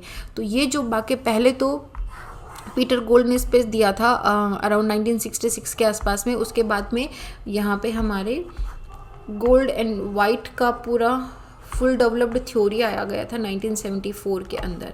तो मेंटल मैप क्या है, ये मेन का एनवायरनमेंट के साथ रिलेशन कैसा है, उसकी इंडिविजुअल की थिंकिंग कैसी है, ये मेरा पहली चीज़ बताता है कि सिंपल भाषा में आपको बताऊं तो अगर हम इन जियोग्राफिकल सर्कल्स के अंदर अगर हम कॉन्सेप्ट ऑफ इमेज के बारे में बात करें तो कॉन्सेप्ट ऑफ इमेज क्या होता है कि आप किसी भी चीज़ के बारे में जो इमेज बना रहे हो वो आप, जैसे कि मैंने आपको बताया कि आपका उस चीज़ के लिए इम्प्रेशन कैसा है, ये डिपेंड करता है कि पीरियड ऑफ टाइम कैसा है, आपका थॉट कैसा है, आपका हर दिन एनवायरनमेंट के साथ इंटरेक्शन कैसा है, यही चीज़ें, और आपके आसपास का सोशल बिहेवियर, आपके आसपास के सोशल ग्रुप कैसा है, इन सारी चीज़ों से लिंक होकर आपका बनता है कॉन्सेप्ट ऑफ इमेज। और ये जो कॉन्सेप्ट ऑफ इमेज दिया था ये केनेथ बोल्डिंग ने दिया था, ठीक है। मैं देखो यहाँ पे आपको बताती हूँ, आई कैन अंडरस्टैंड कि ये कभी कभी बहुत ज़्यादा हो जाता होगा, बट क्या करें, ये इसीलिए थोड़ा सा ऐसा है, but I am trying to make it as simple as possible. तो केनेथ बोल्डिंग ने 1956 के अंदर कॉन्सेप्ट ऑफ इमेज दिया था।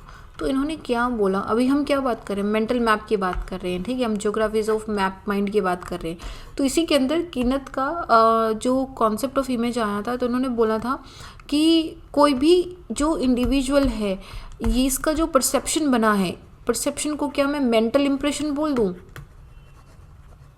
कोई गड़बड़ तो नहीं है मेंटल इंप्रेशन बोलने में।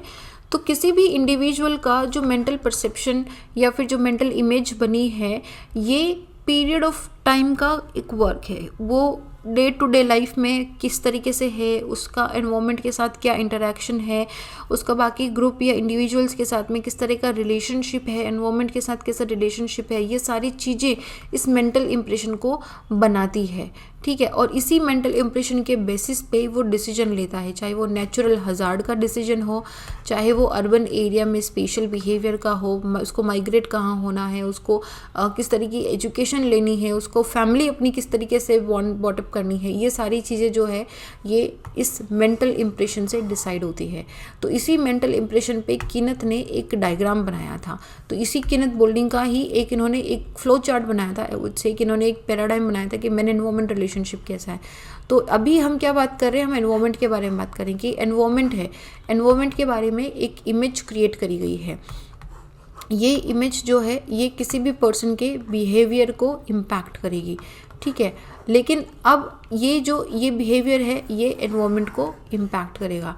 And this goes into two ways कि आपका दोनों तरफ से ये चलता है कि एनवायरनमेंट एंड इमेज का हमारा जो सब्जेक्टिव एंड ऑब्जेक्टिव रिलेशनशिप है वो किस तरीके से चलता है। तो ये जो स्टडी की किस तरीके से फीडबैक, ये फीडबैक है, ठीक है, this is my feedback loop. क्योंकि जिस तरह का बिहेवियर हम एनवायरनमेंट के साथ करेंगे, एनवायरनमेंट का भी फिर उसी तरह का इम्पैक्ट ह्यूमन की लाइफ पे पड़ना स्टार्ट हो जाता है। जैसे climate change and global warming is another example. So ये कन्वेंशनल पैराडाइम है मैन एनवायरनमेंट रिलेशनशिप का। एनवायरनमेंट की एक इमेज ली गई है, उस इमेज का एक बिहेवियर रिप्लिकेट हुआ है और वो बिहेवियर से उसने डिसीजन लिया है और वो डिसीजन एनवायरनमेंट को क्या इम्पैक्ट कर रहा है। सो दिस इज ये किसने दिया था, ये दिया था केनेथ बोल्डिंग ने हमको दिया था, ठीक है। एक तो ये था और दूसरा एक मॉडल बनाया गया था for the perception of geography. तो उसमें देखो, लेट मी सी, हाँ ठीक है, ये तो हो गया, बोल्डिंग के बनाया था। उसके बाद में ये एक आया था डाउन्स का। तो इन्होंने क्या पूरा इन्फॉर्मेशन दिया था कि हमारा ना एक वैल्यू सिस्टम होता है। लेट मी जस्ट सी, ये सब हमने पढ़ लिया है। आपको ऐसा लगेगा कि मैंने आपको बहुत तोड़ के पढ़ाया है, बट एक्चुअली ऐसा नहीं हुआ है, मैंने आपको फ्लो में ही डाला है। There is one thing I am looking for. तो बोल्डिंग ने क्या सजेस्ट किया था कि ओवर द टाइम जो इंडिविजुअल का डेवलपमेंट या इंप्रेशन ऑफ द वर्ल्ड है, ये उसका डे टू डे कॉन्टेक्ट कैसा है एनवायरनमेंट के साथ, तो उसके उन सब पे इसका बिहेवियर जो है वो इम्पैक्ट करता है, ठीक है। उसके बाद में यहाँ पे एक चीज़ है जो रह रही है, वो है मेरी बिहेवियरल जियोग्राफी का परसेप्शन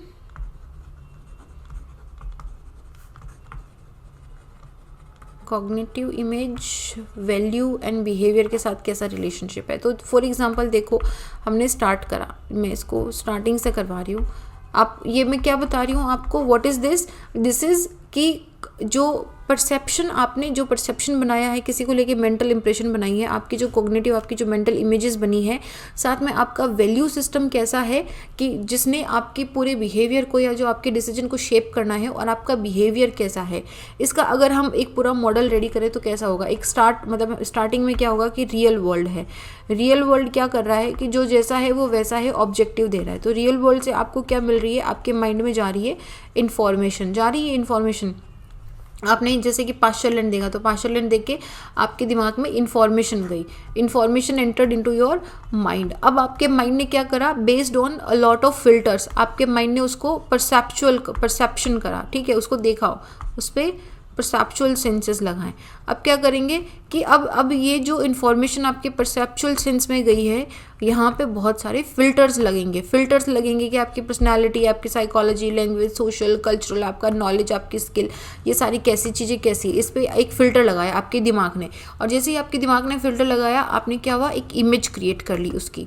फॉर एग्जाम्पल मैं आपको फिर से बता रही हूँ कि एक पर्सन है XYZ, ठीक है, इस XYZ को आपने देखा, वो रियल वर्ल्ड है, उसको आपने देखा, तो सडनली हो सकता है कि जैसे आपने देखा, आपके दिमाग में एक इन्फॉर्मेशन सेट हुई, इन्फॉर्मेशन आपके दिमाग में एंटर सेट हुई। अब जैसे ही एंटर हुई, आपका एक परसेप्चुअल सेंस क्रिएट होना स्टार्ट हुआ। वो परसेप्चुअल सेंस किस बेसिस पे बना, फिल्टर में, कि अच्छा आपने उसके बारे में क्या सुना है, क्या आपने न्यूज़पेपर में उसके बारे में पढ़ा है, क्या आपने सोशल मीडिया में उसके बारे में पढ़ा है, उसके कपड़े कैसे, उसका एटीट्यूड कैसा है, उसने बात कैसे करी, आपको भाव दिए नहीं दिए, एक फ़िल्टर लगा। फिल्टर के बाद में आपने उस इंसान की एक इमेज बना ली, ठीक है, कि ये इस तरह का जजमेंटल पर्सन है, या आप थोड़ा सा जजमेंटल हो गए, आपने उसकी एक इमेज बना ली। तो ये जो इमेज बनी है इस रियल वर्ल्ड की, ये अब इमेज क्या करती है, ये अगेन डिपेंड करती है आपका वैल्यू सिस्टम टू प्रोड्यूस में, ठीक है, कि आपका वैल्यू सिस्टम कैसा है। जैसे एक हो सकता है कि आदमी पे आपको बहुत गुस्सा आ रहा हो, या आपको लग रहा हो कि ये पेड़ मुझे यहाँ पे बहुत परेशान कर रहा है, मैं इसको काट दूँ। I am just giving you an example, understand कि वैल्यू सिस्टम टू प्रोड्यूस क्या है। अब उसके बेसिस पे आप एक डिसीजन लोगे, डिपेंडिंग अपॉन कि क्या आपका वैल्यू सिस्टम, ये जैसे जैन धर्म है, या फिर जैसे कि मुस्लिम धर्म है या क्रिश्चियन धर्म है, तो दोनों में कितना डिफरेंस है। एक तो बैक्टीरिया को भी वो नहीं मानते, जैसे जैनिज्म है, वो मानते हैं कि जो इनफैक्ट जो मटीरियलिस्टिक एंड नॉन मटीरियलिस्टिक दोनों चीज़ों के अंदर लाइफ है, तो दोनों को हर्ट नहीं करना चाहिए। वेयर इज एक जगह पे बलि दिया जाता है, और जैसे कि हमारा मुस्लिम या फिर क्रिश्चियंस हैं, क्रिश्चियंस के अंदर वाइन को एज ए प्रसाद लिया जाता है और मुस्लिम्स के अंदर वाइन को बिल्कुल हराम माना जाता है। तो समझ रहे हो, ये डिपेंड करता है आपके वैल्यू सिस्टम से कैसे आया, उसके बेसिस पे आपने एक डिसीजन लिया। अब ये जो आपने डिसीजन लिया है ये रियल वर्ल्ड को इम्पैक्ट करेगा, ये आपका होगा स्पेशल बिहेवियर जो आपके लोकेशनल डिसीजन को इम्पैक्ट करेगा। या फिर अगर आपको ज़रूरत है कि नहीं अभी कम है तो आप और इन्फॉर्मेशन के लिए सर्च करोगे, आप रियल वर्ल्ड से और ज़्यादा इमेज को परसेप्ट करोगे। तो ये मेरा पूरा एक मॉडल क्रिएट होता है। मैं फिर से आपको समझा रही हूँ, ये फायन एंड स्टॉलर ने दिया था। इन्होंने क्या करा कि सबसे पहले एक रियल वर्ल्ड है जिसकी जो जैसा है वैसा है, ऑब्जेक्टिव इन्फॉर्मेशन है। इस ऑब्जेक्टिव इन्फॉर्मेशन को जैसे ही आपने देखा, जैसे कि पास्चर लैंड को आपने देखा, आपके दिमाग में एक इमेज क्रिएट हो गई, ठीक है, आपने इन्फॉर्मेशन दिमाग में ले ली कि हाँ पास्चर लैंड है। अब उस पास्चर लैंड को यूज़ कैसे करना है, वो परसेप्चुअल सेंसेस कैसे बनेंगे कि आप फार्मर हो, इंडस्ट्रियलिस्ट हो, क्रिकेटर हो या फिर एक चाइल्ड हो, तो आपके दिमाग में कुछ सर्टन फिल्टर्स हैं based on your personality, psychology, language, society, culture. उन सारे फिल्टर से निकाल के आपने क्या करा, इमेज बना ली कि हाँ लेट्स से कि आप फार्मर हो, तो आपने फार्मर में इमेज बना ली कि मुझे यहाँ पे खेती करनी है। तो आपकी इमेज क्या बन गई, इसकी एक फील्ड की इमेज बन गई, एग्रीकल्चर फील्ड की इमेज बन गई। अब ये एग्रीकल्चर फील्ड की इमेज आपके वैल्यू सिस्टम से फिल्टर होके जाएगी, विच मीन्स कि क्या आपको यहाँ पे इंटेंसिव एग्रीकल्चर करना है, आपका वैल्यू सिस्टम वही हो जाएगा। आपके फाइनेंशियल कंस्ट्रेंट्स कितने हैं, क्या आप इस पर कितना पैसा लगा सकते हो, आपको यहाँ पे मॉडर्न टेक्नोलॉजी यूज़ करनी है, इंटेंसिव करना है, एक्सटेंसिव करना है, किस तरह का एग्रीकल्चर, आप सस्टेनेबल एग्रीकल्चर करना चाहते हो, ऑर्गेनिक करना चाहते हो, आपने यहाँ पे डिसीजन लिया। अब ये जो डिसीजन है ये आपका जो स्पेशल बिहेवियर है, इसको ये बिहेवियर है स्पेशल बिहेवियर, इसको ये रिफ्लेक्ट करेगा। स्पेशल बिहेवियर इसमें आपका इम्पैक्ट दिखाई देगा, ठीक है। अगर सारी इन्फॉर्मेशन पूरी है तो वेल एंड गुड, अगर नहीं है, आपको लग रहा है कि डिसीजन अभी इनकम्प्लीट है, आपको कुछ और इन्फॉर्मेशन चाहिए, तो आप फिर से पूरा सर्च करोगे। सो this is how this behavioural geography works, कि आपका पूरा ये परसेप्शन बता देता है कि किस तरीके से ये चलेगा, ठीक है। तो ये environmental perceptions and behaviour of down भी थे, तो इन्होंने मेंटल मैप का फ्रेमवर्क बनाया था कि पर्सनालिटी, कल्चर, बिलीफ या कॉग्निटिव के बेसिस पे किसी भी इंसान के दिमाग में एक इमेज बन जाती है कि वो उस एनवायरनमेंट को कैसे यूटिलाइज करेगा। तो ये इन्होंने डाउन ने फिर ऑब्जेक्टिव एंड बिहेवियरल एनवायरनमेंट, जिसके बारे में हमने ऑलरेडी देखा है किस तरीके से ये पूरा परसेप्शन को क्रिएट करेगा, ये बन जाता है हमारा, ठीक है। तो उसके बाद में पर्ड वाला हमने देख लिया कि किस तरीके से इन्होंने मैट्रिक्स बनाई थी, पूरी मैट्रिक्स किस तरीके से, यही मैट्रिक्स है वो जो मैं आपको बता रही थी कि जो मैट्रिक्स है किस तरीके से वर्क करेगी। तो ये बिहेवियरल रिसर्च था। बट बिहेवियरल रिसर्च के अंदर पता है एक बड़ा इंपॉर्टेंट क्वेश्चन आता है कि क्या बिहेवियरलिज्म को हम रिवोल्यूशन बोले या फिर जस्ट एन इवोल्यूशन बोलें। मतलब ये क्वेश्चन आपसे यूपीएससी में भी पूछा जा सकता है कि जैसे क्वांटिटेटिव रिवोल्यूशन है, इसको तो हमने पूरा बोला कि नहीं भाई रिवोल्यूशन हुआ था, पूरा पैराडाइम शिफ्ट हो गया था ज्योग्राफी का। तो क्या बिहेवियरलिज्म के अंदर भी ऐसा हुआ था? इस बिहेवियरल ज्योग्राफी रिवोल्यूशन या फिर जस्ट एन इवोल्यूशन? इवोल्यूशन का मतलब है कि क्या ज्योग्राफी के जस्ट एक ग्रोथ में था। तो कुछ ज्योग्राफर्स को लगता है कि 1960s के अंदर ये जो क्वांटिटेटिव रिवोल्यूशन के फेड होने के बाद में एक सेकंड रिवोल्यूशन आया था which was the behavioural revolution. लेकिन कुछ ज्योग्राफर्स को ये भी लगता है कि बिहेवियरल जो था it was everything but not a revolution. Revolution के लिए पूरा पैराडाइम शिफ्ट होना पड़ता है कि आपने पुराना जो कॉन्सेप्ट पढ़ा है, जैसे कि क्वांटिटेटिव रिवोल्यूशन में क्या था, उन्होंने रीजनल ज्योग्राफी के कॉन्सेप्ट को पूरा रिजेक्ट कर दिया था कि नहीं मैं मैथमेटिकल लॉज में करेंगे। There were so many laws and models were built into the quantitative revolution. But वो चीज़ बिहेवियरल ज्योग्राफी के अंदर आई नहीं थी। जो major transformation in the discipline होता है ना, वो नहीं आया था। अगेन मैंने आपको स्टार्टिंग में एक बात बोली थी कि बिहेवियरल ज्योग्राफी ने क्या करा, जो पॉजिटिविज्म था इसका जो बेसिक गोल था इसको नहीं रिजेक्ट करा था। They only rejected the methodology and the postulates bought by the positivism. तो बेसिक गोल तो पॉजिटिविज्म के साथ ही में चल रहा है। तो behavioural geography was like more of A point of view. ये पॉइंट ऑफ व्यू था कि अच्छा इसको आप ऐसे भी देख सकते हो, ठीक है। It was not a regress paradigm shift नहीं था कि बिल्कुल ही रिजेक्ट करके एक नई ही थ्योरी लेके आ गए हैं क्या। तो बिहेवियरल ज्योग्राफी रिवोल्यूशन तो नहीं लेके आया था, लेकिन ये जो क्वांटिटेटिव रिवोल्यूशन था इसके अंदर डेफिनेटली एक अटैचमेंट की तरह आया था। मतलब जो जनरली बिजनेस एज यूजुअल चलता रहा, लेकिन हाँ इसके अंदर नए थॉट प्रोसेस तो आए थे। तो बिहेवियरल ज्योग्राफी को क्या हम बोलें कि रिवोल्यूशन था या एवोल्यूशन था? तो रिवोल्यूशन तो ये नहीं था, एवोल्यूशन ही था, लेकिन इसका जो फोकस था वो मोर ऐसे मानो कि वो पॉजिटिविज्म को बैकडोर से एंटर करवा रहा था कि हाँ नहीं, हम बना तो इस तरीके लॉज जनरलाइज कर रहे हैं, पोस्टुलेट्स बना रहे हैं, बट ये बिहेवियरल पोस्टुलेट्स हैं हमारे यहाँ पे, ठीक है। तो इन्होंने जो स्पेशल रिलेशन था, पहले हम स्पेशल लोकेशनल रिलेशन की बात करते, इसको इन्होंने सोसाइटल रिलेशनशिप के साथ में रिप्लेस कर दिया था। कॉग्निटिव रिलेशन कैसा है, कॉग्निटिव परसेप्शन कैसा है, इन सारी चीज़ों पे बात करनी स्टार्ट करती थी, ठीक है। तो ये हमारा एक छोटा सा टॉपिक है कि बिहेवियरलिज्म इवोल्यूशन है या फिर रेवोल्यूशन है। यूपीएससी पूछ सकता है, तो हमको थोड़ा सा पता होना चाहिए। अब हम क्रिटिसिज्म में जाएं उससे पहले हम एक बार ये देखें कि बिहेवियरल ज्योग्राफी का मेजर कंट्रीब्यूशन क्या रहा है। बिहेवियरल ज्योग्राफी का कंट्रीब्यूशन समझेंगे तभी क्रिटिसिज्म में मजा आएगा। तो सबसे पहले तो इन्होंने रोल ऑफ इंडिविजुअल जो है इसको ज्योग्राफी के अंदर महत्वता देनी स्टार्ट कर दी थी। जो क्वांटिटेटिव रेवोल्यूशन के अंदर ह्यूमन एक्टिविटीज़ रिड्यूस हो गई थी to the point pattern and to the spatial pattern, जब लोग लीनियर पैटर्न्स देखने लग गए थे, जब जियोमेट्री को ज़्यादा प्रेफरेंस दी जा रही थी, ह्यूमन की चॉइसेस, ह्यूमन की मेंटल इमेज को नहीं जगह दी जा रही थी, तो वहाँ पे बिहेवियरल ज्योग्राफी जो है उसने इंडिविजुअल का रोल ज्योग्राफी में क्या है इसको वापस एंटर करवा दिया था, इवन आई वुड से। और दूसरा था कि इन्होंने जो environmentalism and neo environmentalism doctrine थी, इसके अंदर ह्यूमन बिहेवियर की कॉम्प्लेक्सिटीज़ को इंट्रोड्यूस करवाया था। It countered the environmentalist and the neo environmentalist doctrines. तो इन्होंने क्या करा कि ह्यूमन बिहेवियर की खुद की कॉम्प्लेक्सिटी है, कोई भी एक डिसीजन लेने में 50 फैक्टर्स उसमें इन्वॉल्व रहते हैं, so that itself is a complex thing.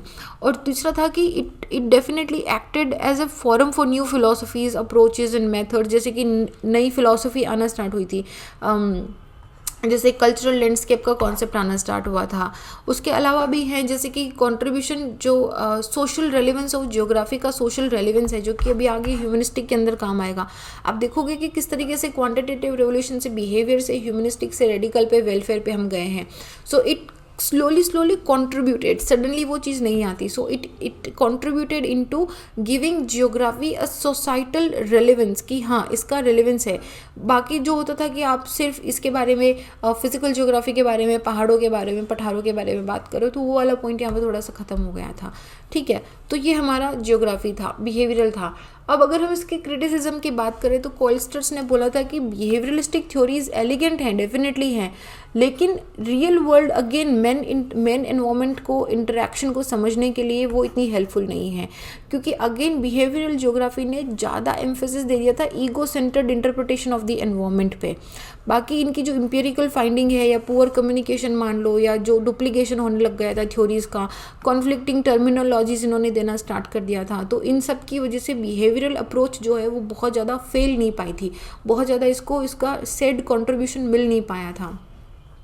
Terminologies concept जो है वो काफ़ी लूजली डिफाइंड, पुअरली इंटीग्रेटेड थे, lack of systematically organised theoretical basis भी था, और इसके काफ़ी सारे रीज़न भी थे, क्योंकि अब देखो कि काफ़ी शॉर्ट टाइम ड्यूरेशन के लिए आया था, और इसमें मतलब जैसे बहुत महान ज्योग्राफर्स का, अगर ये मल्टी डिसिप्लिनरी हो गई थी ना, तो बात ये हो गई थी कि बाकी डिसिप्लिन से भी लोग इसमें आके कंट्रीब्यूशन दे रहे थे, तो वो एकदम कोर ज्योग्राफी वाला जो टच है वो इसमें चला गया था। चेकिंग एंड वैलिडेटिंग ऑफ बहुत सारे मेथड नहीं हो रहा था, लिटिल रिसर्च करा जा रहा था कि मैन की इमेज और बिहेवियर में क्या रिलेशनशिप रहेगा। There was also a serious lack of knowledge of the planning theories also, तो इसकी वजह से जो एक्टिव इन्वॉल्वमेंट है वो भी काफ़ी इम्पेडमेंट हो गया था। तो इसमें कुछ क्रिटिसिज्म है इसका, हालांकि काफ़ी क्रिटिसिज्म के बाद में भी behavioural geography is still widely accepted and it has played a very very important role into bringing geography into the social arena, जहाँ पे सोशल प्रॉब्लम को डिस्कस करने के लिए आप ज्योग्राफी का यूज़ कर रहे हो, जहाँ पे पॉलिसी, जैसे हजार्ड वाला पॉइंट था, तो हजार्ड वाले में क्या कर रहे हो, पॉलिसी मेकिंग के लिए ज्योग्राफी का यूटिलाइजेशन होना स्टार्ट हो रहा था, सोशल चेंजेस के लिए ज्योग्राफी को यूटिलाइज करना स्टार्ट कर रहा था, ह्यूमन की स्टडी होना यहाँ पे स्टार्ट हो गया था। So definitely it played a very very important role. अब हम आते हैं उसके अगले पॉइंट पे, which is my humanistic geography. अब ह्यूमनिस्टिक ज्योग्राफी जैसे नाम से ही बता रही है कि एक तो ये एक्सटेंशन है, और दूसरा इसमें क्या कर रहे हैं हम, ह्यूमन सिग्निफिकेंस ऑफ इवेंट्स लेके आ रहे हैं। ये ह्यूमन लाइफ इवेंट में ह्यूमन का क्या सिग्निफिकेंस है, उसकी क्या अंडरस्टैंडिंग, उसका क्या मीनिंग, क्या वैल्यू है, इन सब के बारे में बात कर रहे हैं। तो यहाँ पे अगेन ज्योग्राफी जो है वो एक सीवियर पैराडाइम शिफ्ट पे गया था। लेकिन आप देखो कि क्या ये ह्यूमनिस्टिक अप्रोच फिर से बहुत नई अप्रोच है? नहीं, नई अप्रोच तो ये किसी भी तरीके से नहीं है। ये 1920s में जब पॉजिटिविज्म का पहला कॉन्सेप्ट दिया था अगस्त कॉम्टे ने, नहीं सॉरी, अगस्त कॉम्टे ने 1930 में दिया था। उसके बाद जब पॉजिटिविस्ट फिलोसफी या फिर जो हमारी लॉजिकल पॉजिटिविज्म है वो 1920-1930 में जब रिवाइव होके आई थी, उसके बाद में जब हमारा थ्योरेटिकल एंड क्वांटिटेटिव रेवोल्यूशन आया, शोफर ने क्रिटिसाइज करा कांत के एक्सेप्शनलिज्म को एंड हार्टशॉन के रीजनलिज्म को या उनके एरियल डिफ्रेंसिएशन को जब इन्होंने करा, तो यहाँ पे 1970s के अंदर एक फिर से पैराडाइम शिफ्ट हुआ और ये जो नया रेवोल्यूशन आया था ज्योग्राफी के अंदर, ये एंटी पॉजिटिविस्ट नेचर था। तो क्या ये बिहेवियरल ज्योग्राफी के जैसा ही है? एग्जैक्टली नहीं है, क्योंकि बिहेवियरल ज्योग्राफी ने पॉजिटिविस्ट के गोल को नहीं रिजेक्ट करा था। इन्होंने किसको रिजेक्ट करा था? इन्होंने उसकी मैथडोलॉजी को रिजेक्ट करा था। लेकिन ये जो ह्यूमनिस्टिक अप्रोच आई है, इसने क्या करा है? ये एंटी पॉजिटिविस्ट नेचर चल रही है। So that was one thing. But इसमें आपको ना पहले एक मेजर डिफरेंस समझना होगा कि ह्यूमनिस्टिक अप्रोच के अंदर और जो हमारी ये बिहेवियरल अप्रोच जो अभी अभी हमने करी है, ये इन दोनों में डिफरेंस क्या है। देखो, बिहेवियरल अप्रोच के अंदर मैं ये नहीं बोल रही कि humanistic approach and behavioural approach बिल्कुल ही पोल्स अपार्ट है, क्या बिल्कुल पोल्स अपार्ट नहीं है। जनरली हम जो जियोग्राफी के अंदर स्टडी करते हैं उसमें हम क्या पढ़ते हैं कि earth as a home of man, यही बात करते हैं हम, इसी में बात करते हैं। तो हमारा जो सेंट्रल फोकस ऑफ डिस्क्राइबिंग है वो जनरली है कि इस अर्थ एज ए होम को हर एक इंडिविजुअल अपने हिसाब से परसीव करेगा। फॉर एग्जाम्पल, मैंने आपको बताया कि प्रिमिटिव सोसाइटीज़ के लिए earth as a home and that also into different geographical locations different था। मेरे लिए डिफरेंट है, अर्बन एरिया में जो रह रहा है उसके लिए डिफरेंट है, न्यूयॉर्क में जो रह रहा है उसके लिए डिफरेंट है। Everyone has a different perception about where they are living, about the locations, about the different places. तो अब ये जो परसेप्शन था ना, इधर था। देखो, बिहेवियरल ज्योग्राफी ने क्या करा कि पॉजिटिविस्ट का गोल वही रखा, बट उसकी मैथडोलॉजी हटा दी। गोल वही रखा का मतलब क्या है कि हाँ चलो ठीक है, थ्योरीज बिल्ड करो, गोल तो वही था ना, बस ये हटा दिया था। बिहेवियरल ने बोला था कि man is theory of satisfying behaviour दे दी थी। और क्वांटिटेटिव रेवोल्यूशन के अंदर क्या थ्योरी आई थी कि man is an economic creature जो प्रॉफिट मैक्सिमाइजेशन के लिए बात करता है। करेक्ट। तो इधर जो 1960s के अंदर ये जो दो डिफरेंट डिस्टिंक्शंस बन के निकल रहे थे कि जिसमें टाइप ऑफ बिहेवियर की स्टडी हो रही थी, इसमें एक टाइप के अंदर, ध्यान से सुनना मेरी बात को, इसमें एक टाइप के अंदर ये बात हो रही थी कि आप एम्पेरिकल स्टडीज़ के थ्रू जो स्पेशल बिहेवियर है, स्पेशल बिहेवियर मतलब वही कि लोकेशन के हिसाब से आपका बिहेवियर कैसे चेंज हो रहा है। जैसे पाश्चर लैंड को देख के 4 लोगों का स्पेशल बिहेवियर निकला, तो इस पे थ्योरीज डेराइव हो रही हैं। समझ रहे हो कैसे पॉजिटिविज्म के साथ में निकल रहा है ना, कि हर एक इंडिविजुअल का परसेप्शन हम देखेंगे। तो हम अभी मैं आपको बता रही हूँ कि कैसे डिफरेंट इंडिविजुअल का जो रिस्पॉन्ड है वो पर्टिकुलर सिचुएशन में किस तरीके से कैलकुलेट करके उसको मॉडिफाई करना स्टार्ट करा गया था। तो 1960s में दो ब्रांचेस भी नहीं बोलूँगी मैं, 2 डिस्टिंक्शंस निकलना स्टार्ट हो गए थे। पहला डिस्टिंक्शन था कि एम्पेरिकल स्टडी के थ्रू जो स्पेशल बिहेवियर है उसमें थ्योरीज डेराइव करी जाए, और दूसरा वाला आया जिसने बिल्कुल धड़ाके से आकर बोला कि नहीं, मुझे ह्यूमनिस्टिक अप्रोच ही चाहिए। तो ये जो स्पेशल बिहेवियरल वाला था ये बिहेवियरल साइंस में चला गया, और ये जो आया धड़ाके से कि नहीं, मैं मतलब I particularly want to study human nature, human values, human जिसको बोलते हैं ह्यूमन क्रिएटिविटी, ह्यूमन अवेयरनेस, वो मेरा ह्यूमनिस्टिक के अंदर आया था। ठीक है। तो ह्यूमनिस्टिक ज्योग्राफी जो है वो एक ऐसी ब्रांच उभर के आई ज्योग्राफी की जिसके अंदर मेन को सेंट्रल एंड एक्टिव रोल दिया गया है। मैं ऐसा नहीं बोल रही कि बिहेवियरल ज्योग्राफी के अंदर बिल्कुल भी ह्यूमन को सेंट्रल या एक्टिव रोल नहीं दिया गया था, बट उसका मतलब जो आउटकम है वो अलग था। जोहानसन थे हमारे एक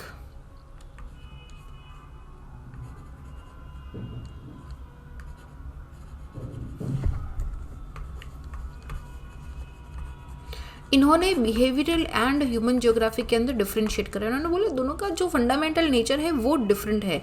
बिहेवियरल ज्योग्राफी के अंदर आप क्या करते हो, ज्योग्राफी में मेन को आप एज ए रिस्पॉन्स कर, जैसे हजार्ड वाला था तो हजार्ड में हमने क्या देखा था कि मेन का रिस्पॉन्स कैसे है, तो इसमें हम क्या ट्रीट करते हैं मेन को कि उसका रिस्पॉन्स कैसा होगा किसी भी इवेंट पे, ठीक है।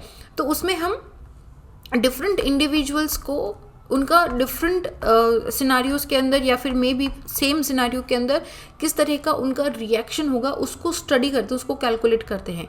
तो इसके अंदर इसको कैलकुलेट करके फिर यहाँ से थ्योरीज को बिल्ड करा जाता है, यहाँ से थ्योरीज को मॉडल्स को बनाया जाता है ताकि आप उन टाइप के सिनारियोज के अंदर इस टाइप का पर्सन इस तरीके से रिएक्ट करेगा, ये आप एक थ्योरी बना सको। तो जो and product of behavioural geography था वो ये था कि आप जो एनवायरमेंटल प्लानिंग है उसमें एक इनपुट दे रहे हो with a view of moulding things in desired manner, क्योंकि आपने क्या करा, आपने डिफरेंट सिनारियोज के साथ में स्टडी कर लिया डिफरेंट तरह की।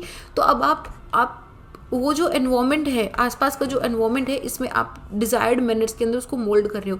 फॉर एग्जांपल मैं आपको स्कूल का एग्जांपल दे रही हूँ। स्कूल के अंदर क्या होता है, बच्चों के डिफरेंट रिएक्शंस होते हैं डिफरेंट सिनारियोज के अंदर, लेकिन जो टीचर उसमें पढ़ा रहा है उसने क्या करा है, उसने सारे बच्चों को स्टडी कर लिया कि ये ऐसा काम होता है, या फिर ये जब इस तरह का मैं होमवर्क देती हूँ ये झूठ बोलता है, या फिर ये जो जब हमारा पेरेंट टीचर मीटिंग होती है तब इसका इस तरह का रिएक्शन होता है, या फिर जो पीटी का टीचर होता है, ऐसा जो पीटी का क्लास होता है उसमें इस तरह का रिएक्शन होता है। So what did do, class में 30 बच्चों का डिफरेंट टाइप के सिनारियोज में डिफरेंट तरह के रिएक्शंस होंगे, उन रिएक्शन की स्टडी करके इस स्कूल टीचर ने एक अपनी थ्योरी बना ली कि ये बच्चा इस तरीके से करेगा, तो जनरली ये है कि आपको इनको डिसिप्लिन रखने के लिए इनका ऐसा काम देना होगा, या इनको इस तरीके से ट्रीट करना होगा, या इस तरीके से मनाना होगा या समझाना होगा, जो भी XYZ है। सो ये क्या हुआ, ये बिहेवियरल साइंस हुआ, ठीक है। ह्यूमन ज्योग्राफी के अंदर क्या हुआ, ह्यूमन ज्योग्राफी मेन को एकदम इंडिविजुअल, एक ऐसा इंडिविजुअल ट्रीट करती है जिसका एनवायरनमेंट के साथ इंटरैक्शन उसकी बिल्कुल इंडिविजुअलिस्टिक अप्रोच के साथ है, और वो उस इंटरैक्शन के अंदर खुद को भी चेंज करता है और अपने आसपास वाले एनवायरनमेंट को भी चेंज करता है। तो ये एक मेजर डिफरेंस है behavioural geography and humanistic geography के अंदर। आई होप आपको समझ आया होगा। It is the end product, it is the method which you are using it. तो ह्यूमनिस्टिक ज्योग्राफी को जनरली हम क्रिटिकल रिवोल्यूशन के नाम से भी जानते हैं, क्योंकि इसका जो ओरिजिन है वो पॉजिटिविस्ट या फिर हमारा जो quantitative spatial tradition of geography था, इसके क्रिटिसिज्म के अंदर हुआ था, तो इसलिए इसको क्रिटिकल रिवोल्यूशन के नाम से बोला जाता है।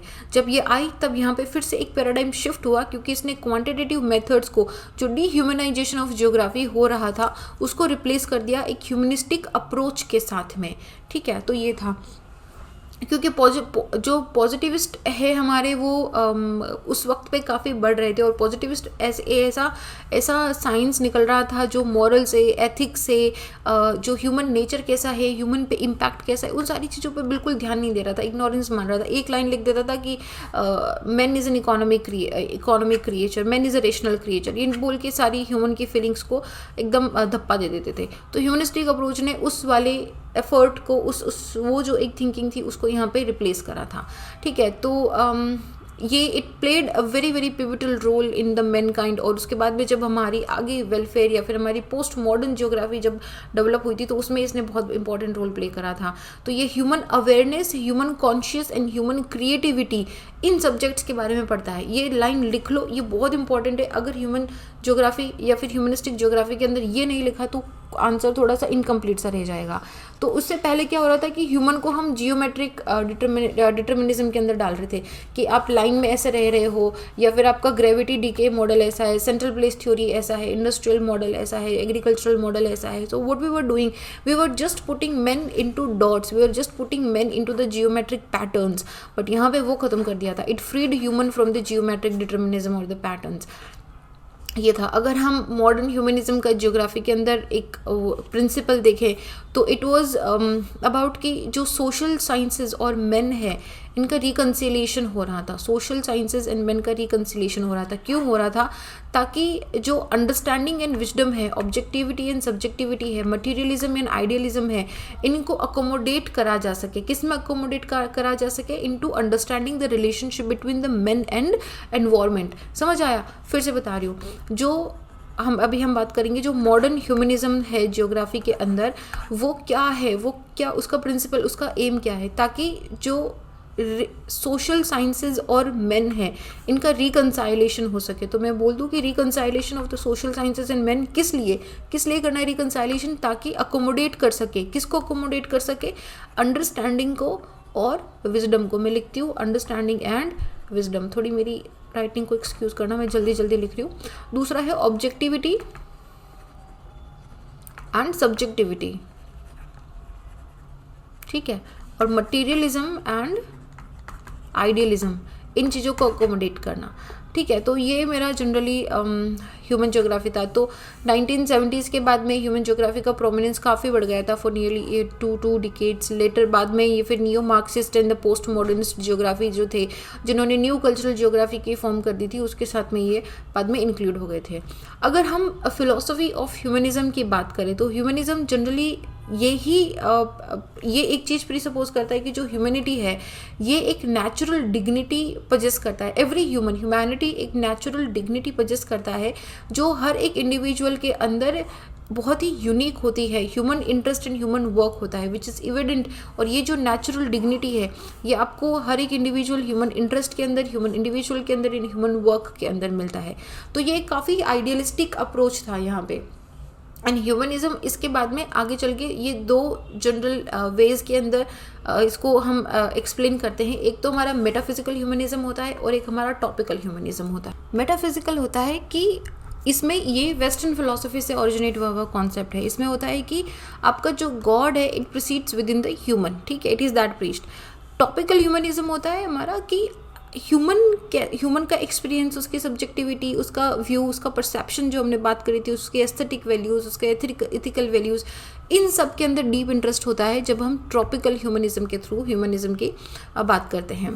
Then we have the methodological humanism. ये इस चीज़ पे आर्ग्यू करता है कि जो साइंटिफिक मेथड है it is not the only road to the knowledge, ज़रूरी नहीं है। So it is also a very big criticism for the QR, the quantitative revolution. तो ये बोलता है कि जो ह्यूमन्स हैं उनको आपको स्टडी करनी चाहिए with the tool of empathy, interpretation and the critical judgments. तो उसके द्वारा होनी चाहिए, ना कि कुछ साइंटिफिक मेथड्स या फिर लॉज या मैथमेटिकल फॉर्मूलाज के थ्रू होनी चाहिए।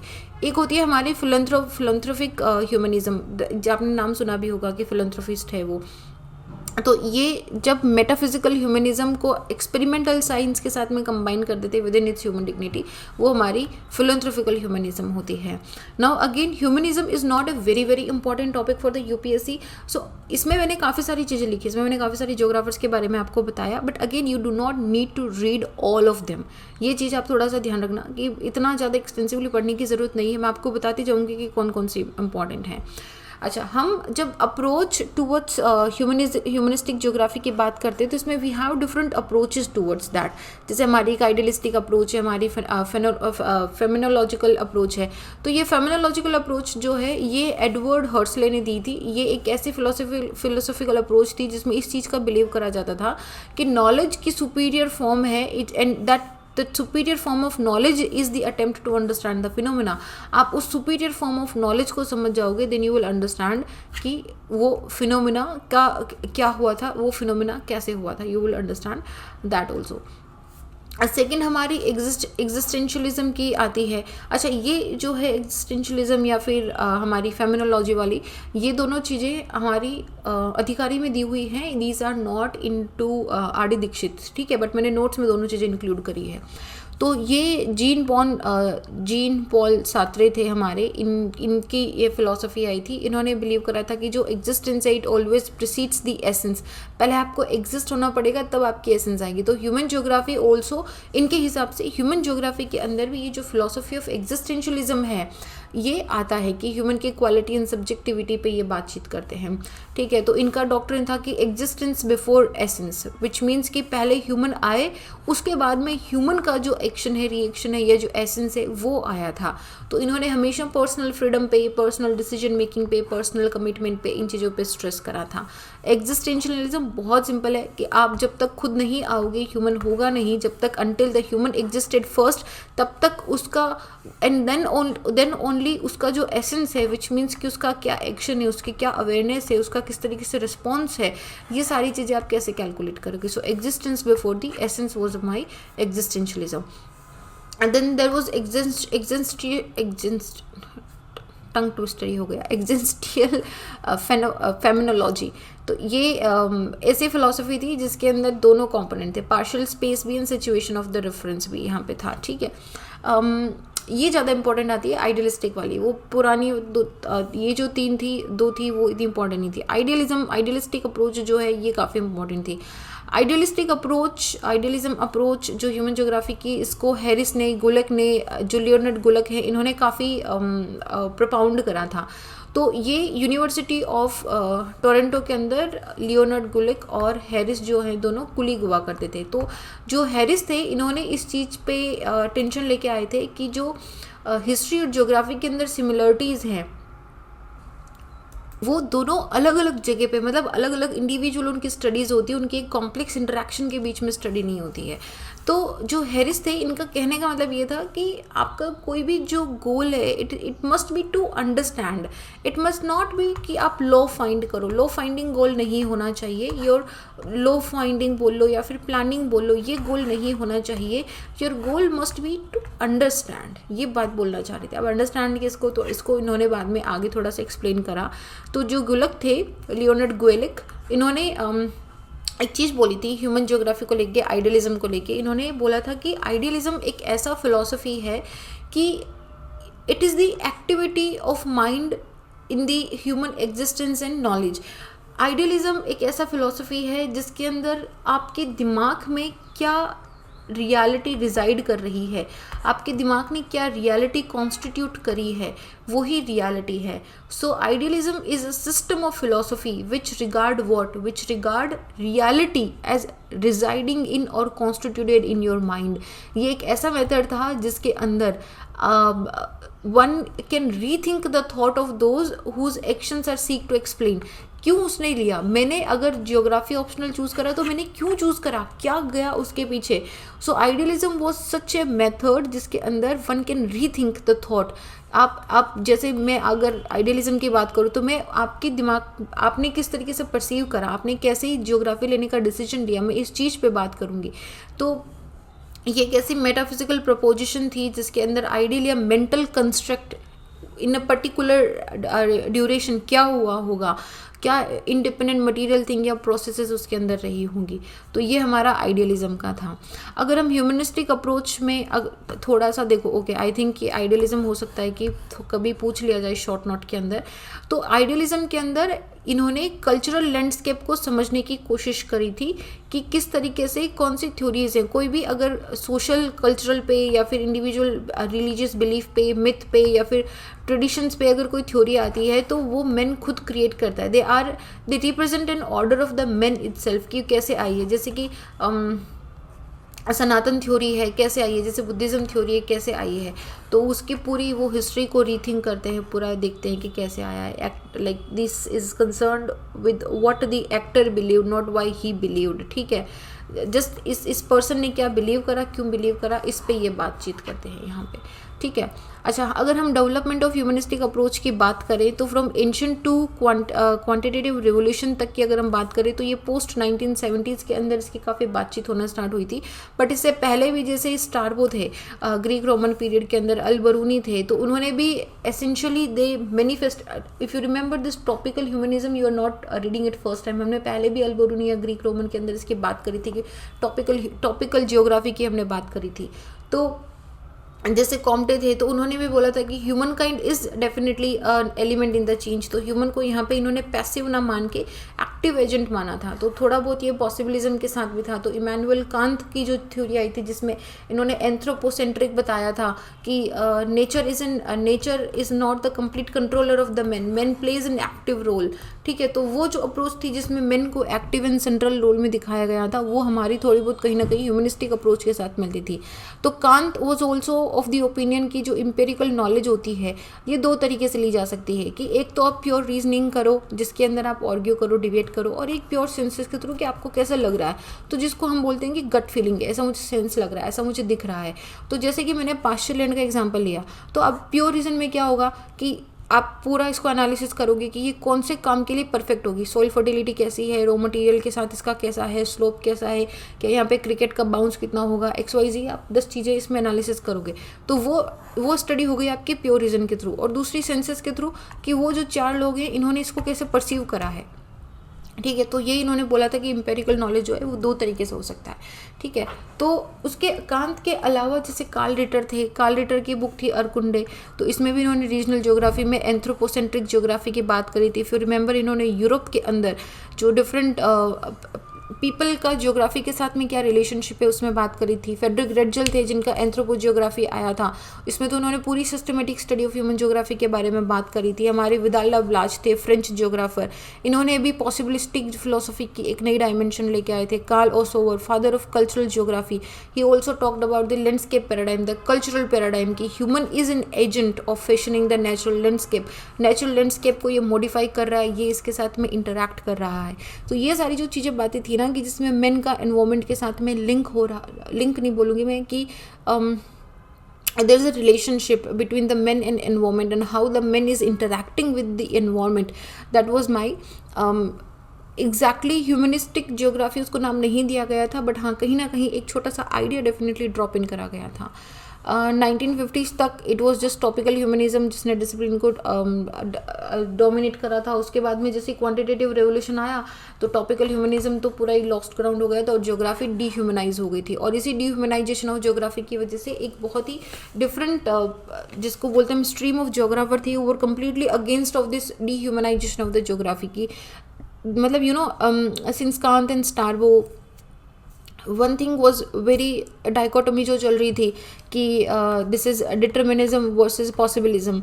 तो उसके बाद में मेन को ये मैं डिटर्मिनिज्म एंड पॉसिबिलिज्म वाली फाइट वापस नहीं लेके आ रही हूँ। What I mean to say that you dehumanised the geography में मेन को सेंट्रल पार्ट, मेन को as an earth as a home of the man जो था वो यहाँ पे थोड़ा वो डीह्यूमनाइज होना स्टार्ट हो गया था। तो 1961 के अंदर डेविड लोथल थे, इन्होंने थोड़ा सा एक्सप्लेन करा था कि world is connected with the persons world view and the shared cultural norms यहाँ पे। तो उसके बाद में हमारा एक इम्पॉर्टेंट कंट्रीब्यूशन जो आता है वो यी फू तुआन का आता है। ये तुआन वॉज अमेरिकन ज्योग्राफर थे, ये इनकी सबसे अच्छी फ़िलोसफी मानी जाती है। इन्होंने काफ़ी अच्छी थ्योरीज एंड मॉडल्स दिए थे यहाँ पे।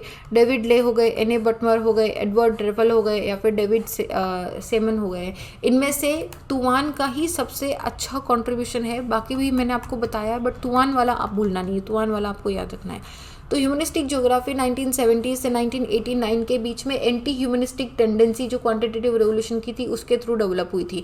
इसके बाद में ह्यूमन की awareness, human agency, human conscious and the human activity, they played an active and central role into the humanistic geography. इन चीज़ों को ध्यान रखना है, human awareness, agency, consciousness and activity, these were important roles. तो पहला जो कंट्रीब्यूशन है वो एडवर्ड रेल्फ का आता है। इन्होंने एग्जिस्टेंशियल फेनोमेनोलॉजी को यूज़ करा था to understand the significance of human being. इनका भी एंथ्रोपोसेंट्रिक व्यू था ह्यूमन ज्योग्राफी का, so that he wanted to understand the human and nature as a single system. Human and nature एक दूसरे के इंटरेक्शन में वर्क करते हैं, सेपरेट वर्क नहीं करते हैं। 1976 में जब इनकी बुक आई थी प्लेस एंड प्लेसलेसनेस, तो इसमें इन्होंने ह्यूमन एग्जिस्टेंस का प्रैक्टिकल नॉलेज क्या है इस पर आर्ग्यू करा था। उसके बाद में राल्फ का इन्होंने एक कॉन्सेप्ट डेवलप करा था, authentic and inauthentic attitude towards the place. तो ये ऑथेंटिक एंड इनऑथेंटिक एटीट्यूड क्या था? ऑथेंटिक एटीट्यूड क्या होता है? ऑथेंटिक सेंस ऑफ प्लेस होता है जिसके अंदर human being is inside and it is belonged to a place as an individual और a member of the community. जैसे कि आप अपने घर के आसपास में रहते हो तो आपका जो घर है, घर की जो बाउंड्री है, वहाँ पे आप रहते हो, आपकी बिलोंगिंगनेस है वहाँ से, as you are a member as an individual and you are a member of the family also. So वो आपका ऑथेंटिक सेंस है, ठीक है। लेकिन रिसेंट टाइम के अंदर जैसे आप घर में बैठे हो बट आपको अमेरिका की भी सारी न्यूज़ पता है, आपको पता है कि फेसबुक पे क्या चल रहा है, आपको पता है कि आर्कटिक में क्या चल रहा है। So that is my प्लेसलेसनेस। प्लेसलेसनेस मतलब जैसे जैसे टेक्नोलॉजिकल एडवांसमेंट आ रहा है, जैसे जैसे स्पेशल मोबिलिटी इंक्रीज हो रही है, आपका जो सेंस ऑफ होम है वो डिस्टोर्ड हो रहा है। जैसे कि I am telling you my own example. I am from Rajasthan but I have lived at so many places कि मेरा it's not that I have forgotten और maybe I have lost the touch of my home, but हाँ अगर कोई मुझसे पूछे कि मेरी मेमोरीज़ कहाँ है या फिर मेरी बिलोंगिंगनेस कहाँ है, तो I will tell you 3 places कि मेरी बिलोंगिंगनेस यहाँ पे है. सो वो जो इंक्रीज्ड स्पेशल मोबिलिटी की वजह से या टेक्नोलॉजिकल एडवांसमेंट की वजह से मान लो, जो एसेंस ऑफ लोकेशन है कि मैं राजस्थानी हूँ या फिर हम केरल से हैं या हम पर्टिकुलरली इस XYZ लोकेशन से हैं, वो धीरे धीरे लॉस होने लग गया है. तो इसीलिए इनकी जो ये बुक आई थी ना, प्लेस एंड प्लेसलेसनेस, तो प्लेसलेसनेस के अंदर ये उसी चीज़ की बात कर रहे थे कि आप यही जो इनऑथेंटिक एटीट्यूड है ऑफ द प्लेस कि you it's not your original place. I hope you are getting the meaning. Authentic space क्या हो गया, आप वहाँ रहते हो, आपकी बिलोंगिंगनेस है, आप दिस इज़ योर आइडेंटिटी, जिसे हम रीजनलिज्म बोलते हैं कि this is my identity, I am a member of this community. लेकिन टेक्नोलॉजिकल एडवांसमेंट के साथ साथ की वजह से, माइग्रेशन की वजह से एंड आपके मूवमेंट की वजह से भी वो जो बिलोंगिंगनेस है वो आपकी मल्टीपल प्लेसेस पे हो गई, या फिर मैं कहूँगी कि कहीं ना कहीं खो गई है. तो वो जो प्लेसनेस है, वो जो ये जो प्लेसलेसनेस है जियोग्राफी के अंदर, ये डेवलपमेंट हो गई थी. और यही जो प्लेसलेसनेस है, इसी को हम inauthentic attitude in the behaviour बोलते हैं. ठीक है, अब आती है हमारी यूफो तोआन की एक बहुत ही इंपॉर्टेंट, जिन्होंने एग्जिस्टेंशियल फिनोमेनोलॉजी को, इनकी जो बुक थी टोपोफिलिया, इसके अंदर इन्होंने लिखा था. अब टोपोफिलिया क्या होता है? टोपोफिलिया होता है ह्यूमंस लव ऑफ प्लेस और मोर. इन्होंने कोइन करा था वर्ड, और इसका मतलब इन्होंने दिया था कि एक ऐसा इफेक्टिव बॉन्ड जो पीपल और प्लेस के बीच में डेवलप हो जाता है. So that is what the humans love for places and more. So ये ह्यूमन का अफेक्शन है जो किसी प्लेस के साथ में हो जाता है. So it tie with the material environment. Are you getting my point? जैसे कि गांव है, जैसे कि नानी का गांव है, वहाँ से एक अफेक्शन है. So your affection, that effective bond between the people and the place is what is the टोपोफिलिया. ठीक है, तो ये टोपोफिलिया था. तो टुआन ने जो है वो मतलब देखो, ये ना एग्जिस्टेंशियल फेनोमेनोलॉजी को बात करते हैं.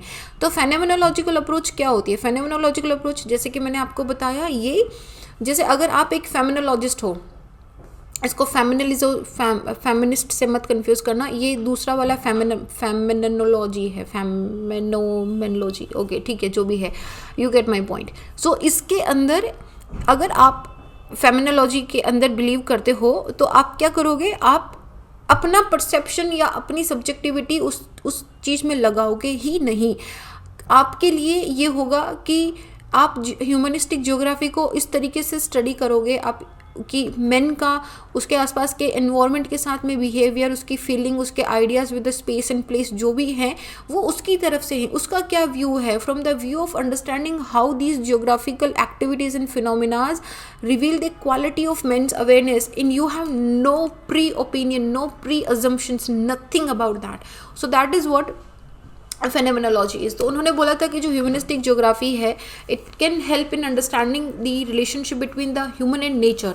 तो अभी जैसे हम बात करते हैं सस्टेनेबल डेवलपमेंट की, या फिर अगर हम बात करते हैं ग्रीन इकोनॉमी की, हम बात करते हैं एनवायरनमेंट वर्सेस इकोनॉमी की, तो क्या उसमें हम ये नहीं समझने की कोशिश कर रहे हैं कि ह्यूमन का नेचर के साथ रिलेशनशिप क्या है? अगर हम इसको समझ लें कि हम कैसे उसको परसीव करते हैं, तो शायद हम उस परसेप्शन को कैसे माइल्ड कर सके. मतलब जैसे एनवायरमेंटल की बात करती, नॉट एनवायरमेंट की बात कर रही मैं, जैसे मैं इंडस्ट्रियल्स की बात करती हूँ कि उनको लगता है कि इस लैंड को काट के यहाँ पे इंडस्ट्री बना लो. This is simple point. So that also saying a lot about the human nature relationship.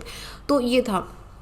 तो इनके हिसाब से, टुआन के हिसाब से, जो जियोग्राफिकल एक्टिविटीज़ या फिनोमिनाज होते हैं, they are nothing but the manifestation of the human awareness and knowledge. Human की अवेयरनेस क्या है, ह्यूमन का लेवल ऑफ नॉलेज क्या है, उसके बेसिस पे ही जियोग्राफी को वो कैसे यूज़ करता है और क्या फिनोमिनाज होंगे. Again giving you another one very simple example. छोटा नागपुर एरिया वाला एरिया है. छोटा नागपुर पे बहुत सारी ट्राइबल सोसाइटीज़ रहती हैं. आर दे माइनिंग और building industries there? Are they taking the raw material, processing it and selling it in the market? It is they are not doing that. Who is doing that? जिसकी कि अच्छा, ये raw material को मैं steel बनाने में काम ले सकता हूँ, उसको मैं ये XYZ बनाने में काम ले सकता हूँ, उसका नॉलेज है. So that person, that industrialist, that businessman is coming to the Chota Nagpur and then he is exploiting the area. So ये किस पे डिपेंड करा है? Human awareness and human knowledge पे, कि उसकी जियोग्राफिकल एक्टिविटीज़ एंड फिनोमिना क्या हुआ है. तो उसके लिए geography is the mirror of man.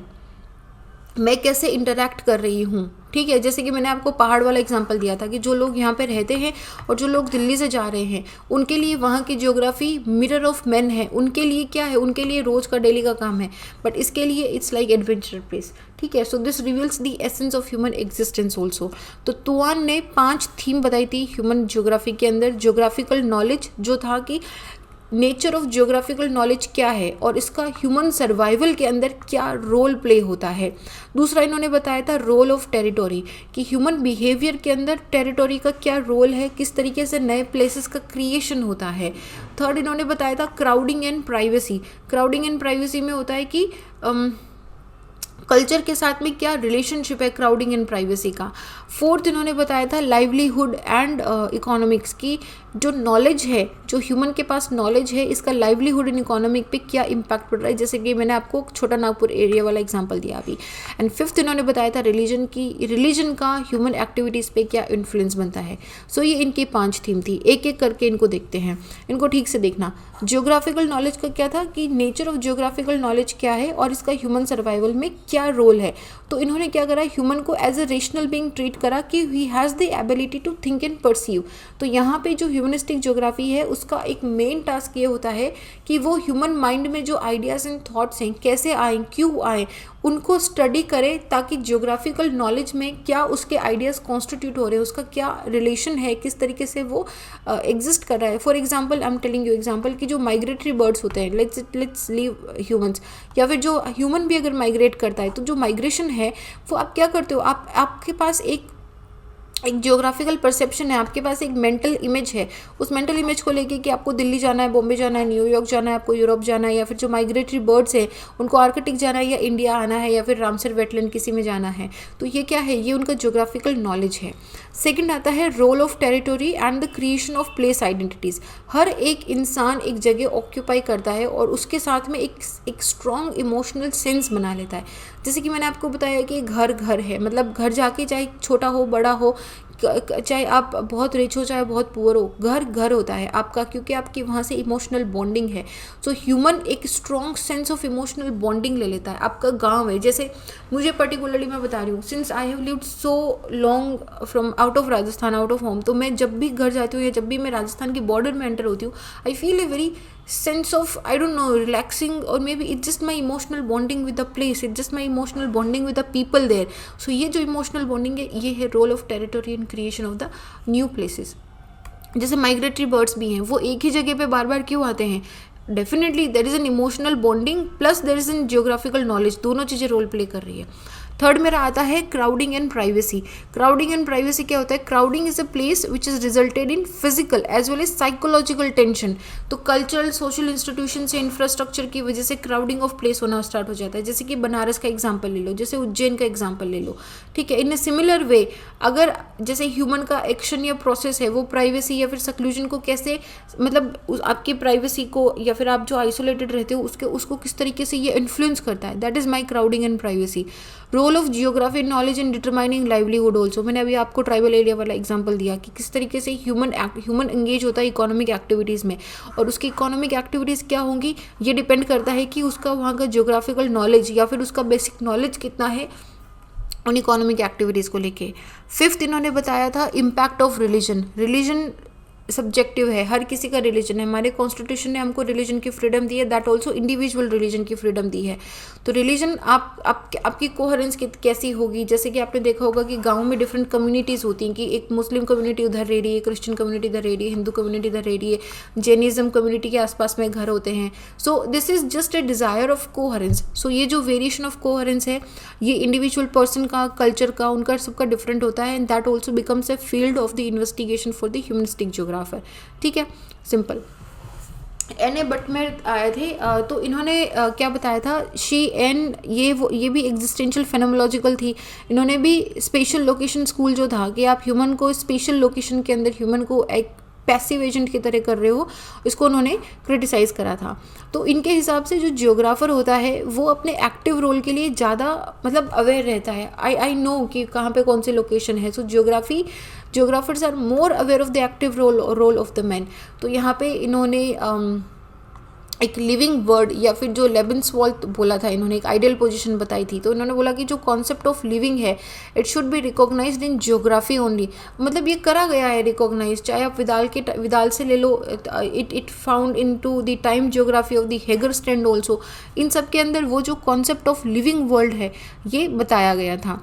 तो शी ऑल्सो आज जियोग्राफर की आप ही कुछ इस तरह के कॉन्सेप्ट जो ह्यूमैनिटीज़ के अंदर है उनको डेवलप करा जाए, तो जो लिविंग स्पेस की बात कर रहे हैं हम, लिविंग वर्ल्ड की जो बात कर रहे हैं वो एक बनाया जा सकता है। तो geography can be a study of the place, but place of what, place of man, so the people is also bounded with the place identity. तो वही जो बात अभी तुआन ने बोली थी वही बात यहाँ पे बोली जा रही थी। देन हमारे डेविड सीमैन भी आए थे, तो इनकी बुक आई थी, ये इसके एन के स्टूडेंट थे, इन्होंने बुक लिखी थी geography of the life world. तो इसमें भी इन्होंने जैसे मतलब डे टू डे क्या पीपल का एक्सपीरियंस होता है, किस तरीके से वो डिफरेंट ज्योग्राफिकल प्लेसेस को परसीव करते हैं, किस तरीके से उनका attachment with the different places होता है, उसके बारे में उन्होंने बात करी थी। डेविड ले थे, इनका main contribution urban social geography पे था। उन्होंने बोला कि लोग एक कॉमन फिलॉसफी या इंटरेस्ट को लेके टुगेदर आते हैं, उनमें कोहेरेंस बनती है। तो उन्होंने काफ़ी सारे एग्जांपल भी दिए थे कि जैसे एक सिटी है, it become a Mosaic of the social world, जैसे हम मेल्टिंग पॉट ऑफ कल्चर्स बोलते हैं दिल्ली को, मुंबई को, हर एक सपोर्टिंग ग्रुप होता है, एक सिमिलर टेंडेंसी होती है कि जिसके थ्रू वो बाउंड टुगेदर होते हैं। तो ये जैसे ग्रेगरी थे, इन्होंने 1981 के अंदर ये एक छोटा सा स्ट्रक्चर दिया था ह्यूमनिस्टिक ज्योग्राफी का, तो इसको आप एक बार देख लेना।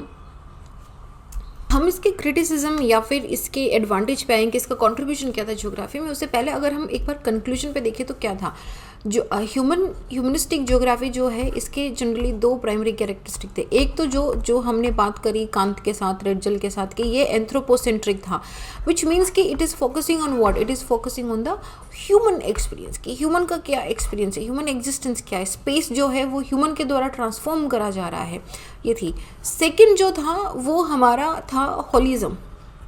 इतना याद रखने की ज़रूरत नहीं है, इसको कोई बिल्कुल याद नहीं रखना, मैं आपको बस एक बार वो अपना हरा क्या बोलते हैं उसको, क्रक्स की तरह बता रही हूँ, इसलिए उसको ध्यान रखना। सेकंड ये था जिसके अंदर जनरली हम ये प्लीड करते थे, सेकंड कि इंडिविजुअल का स्टडी करना है और इंडिविजुअल का डिफरेंट फिनोमेना के अंदर क्या रिएक्शन होता है, उसका किस तरीके से अंडरस्टैंडिंग होता है, ह्यूमन का अवेयरनेस क्या है, नॉलेज क्या है, इन सब के बारे में बात करते थे। तो ये हमारा मेजर इसका कंक्लूजन है।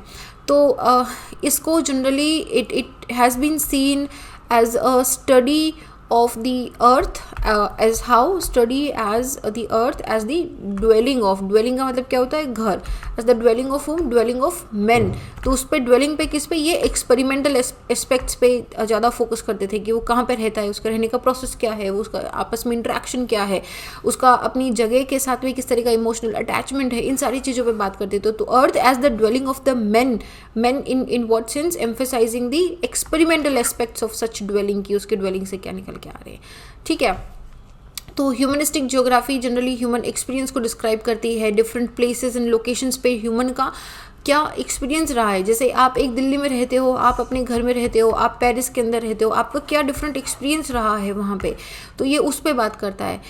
लेकिन ये मतलब इस पे बात करके ना, इस पे कोई एक फिलोसॉफिकल कंक्लूजन पे नहीं पहुंचता है, और ये एक one of the major failure of humanistic geography भी रहा है। तो अगर हम क्रिटिसिज्म के अंदर बात करें तो ह्यूमन ज्योग्राफी को क्रिटिसाइज करा गया है, रिजेक्ट करा गया है मॉडर्न डे ज्योग्राफिकल रिसर्च पे, क्योंकि इसका बड़ा अनसाइंटिफिक मेथड था।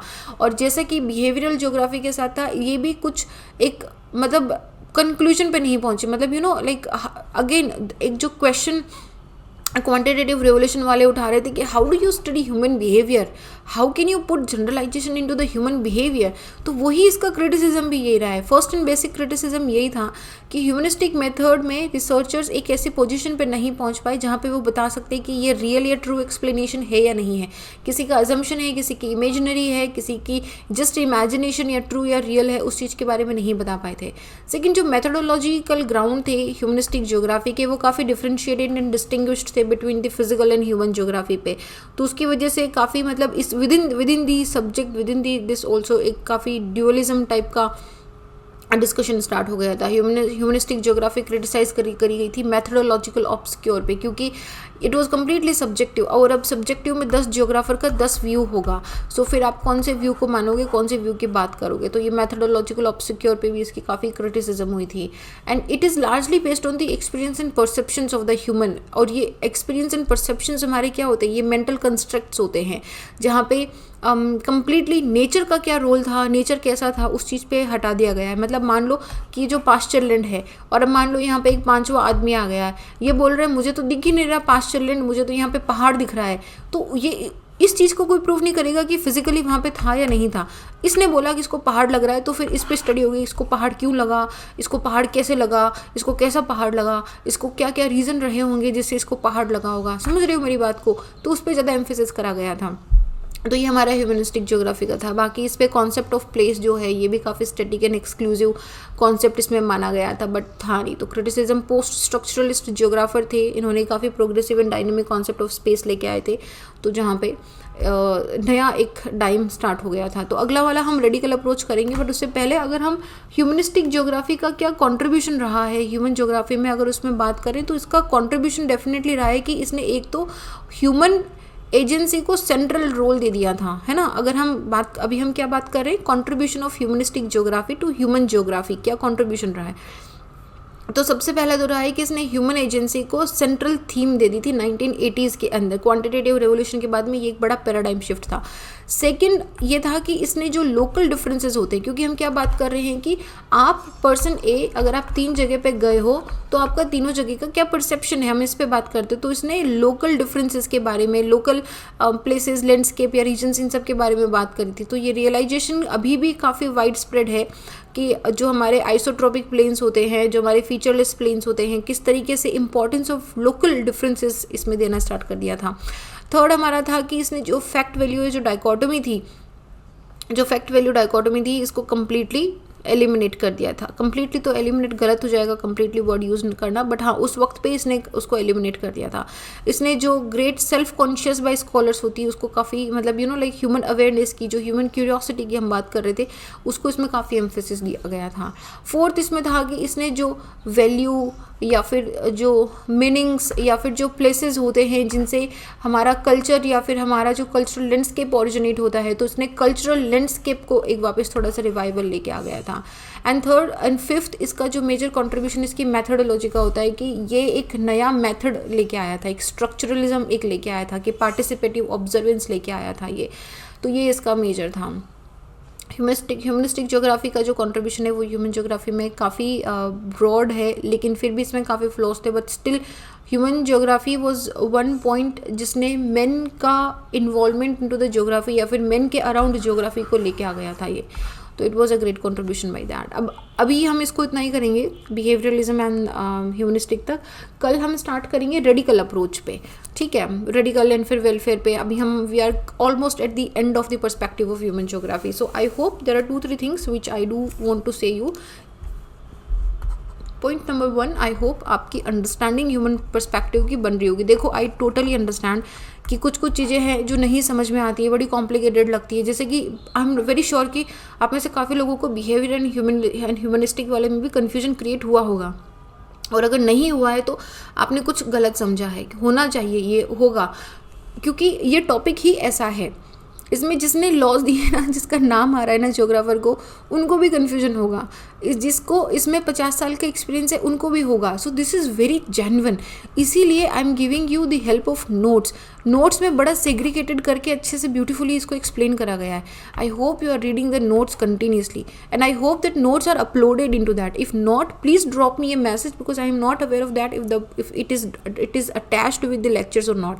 अगर नहीं है तो प्लीज़ मुझे बताना, it should be attached with the lecture, ठीक है। और दूसरा है कि यार रिवीजन करते जाना। अभी तक काफ़ी सारी चीज़ें हमने पढ़ ली है, ठीक है। पहले तो Immanuel Kant and Varenius, Bernhard Varenius ही थे। अभी हमारे पास बहुत सारे लोग आ गए हैं। अभी हमने फुआन तक पढ़ लिया है। तो इस ड्यूरेशन में जो डिफरेंट जियोग्राफर्स आए हैं, अगर आप मुझसे पूछोगे कि क्या मैम आपको याद है सारे, तो नहीं, मुझे नहीं याद है। और अगर आप मुझसे पूछोगे कि क्या मैंने एग्ज़ाम क्लियर करा तब मुझे याद थे, नहीं, तब भी मुझे नहीं याद थे। तो मुझे कौन से पॉइंट पे याद थे? मुझे कुछ जियोग्राफर्स के नाम याद थे क्योंकि मैंने एक शॉर्ट चिट बना के रखा था, एक नोट बना के रखा था, उसमें मैंने इंपॉर्टेंट जियोग्राफर का क्या कॉन्ट्रीब्यूशन है या कौन सी जियोग्राफी में उनका नाम आता है कि मैंने लिख के रखा था। So I use that multiple time in to my answer writing. आप वो डेफिनेटली टेक्निक ले सकते हो कि you can use that name, इनका ये कॉन्सेप्ट था, क्योंकि अब कॉन्सेप्ट आपको पता है यार, बिहेवियरल जियोग्राफी आपको पता है क्या होती है। अब उसमें कंट्रीब्यूशन किसका था और उसका मेन कंट्रीब्यूशन किसका था, उसका नाम लिख लो उतना सा, that is sufficient, that's good to go with you. इतना ज़्यादा नहीं लिखना है उसमें, ठीक है। तो वेल ये 2-3 चीज़ें हैं। बाकी हमने इसके ना आंसर्स नहीं करे अभी तक, अभी हमने इसके प्रीवियस ईयर के क्वेश्चंस देखे और वो मैंने आपको जानबूझ के नहीं दिखाए हैं अभी। एक बार अभी ख़त्म हो जाएगा ना, तो फिर हम 1-2 दिन देंगे इसके प्रीवियस ईयर के क्वेश्चंस को कंप्लीट करने के लिए। तो अब क्या होगा, अभी अगर मैं आपको एक क्वेश्चन दिखाऊंगा, कहीं से इंटरलिंकेज आ गया, आपको नहीं समझ में आएगा, तो आपका कॉन्फिडेंस डगमगा जाएगा। So we are not doing that. Once we are done with the perspective of human geography, हम प्रीवियस ईयर के क्वेश्चंस उठाएंगे और फिर हम उनको सॉल्व करने की कोशिश करेंगे, सो दैट आपका कंप्लीट पिक्चर आना स्टार्ट हो जाए वहाँ पे, ठीक है।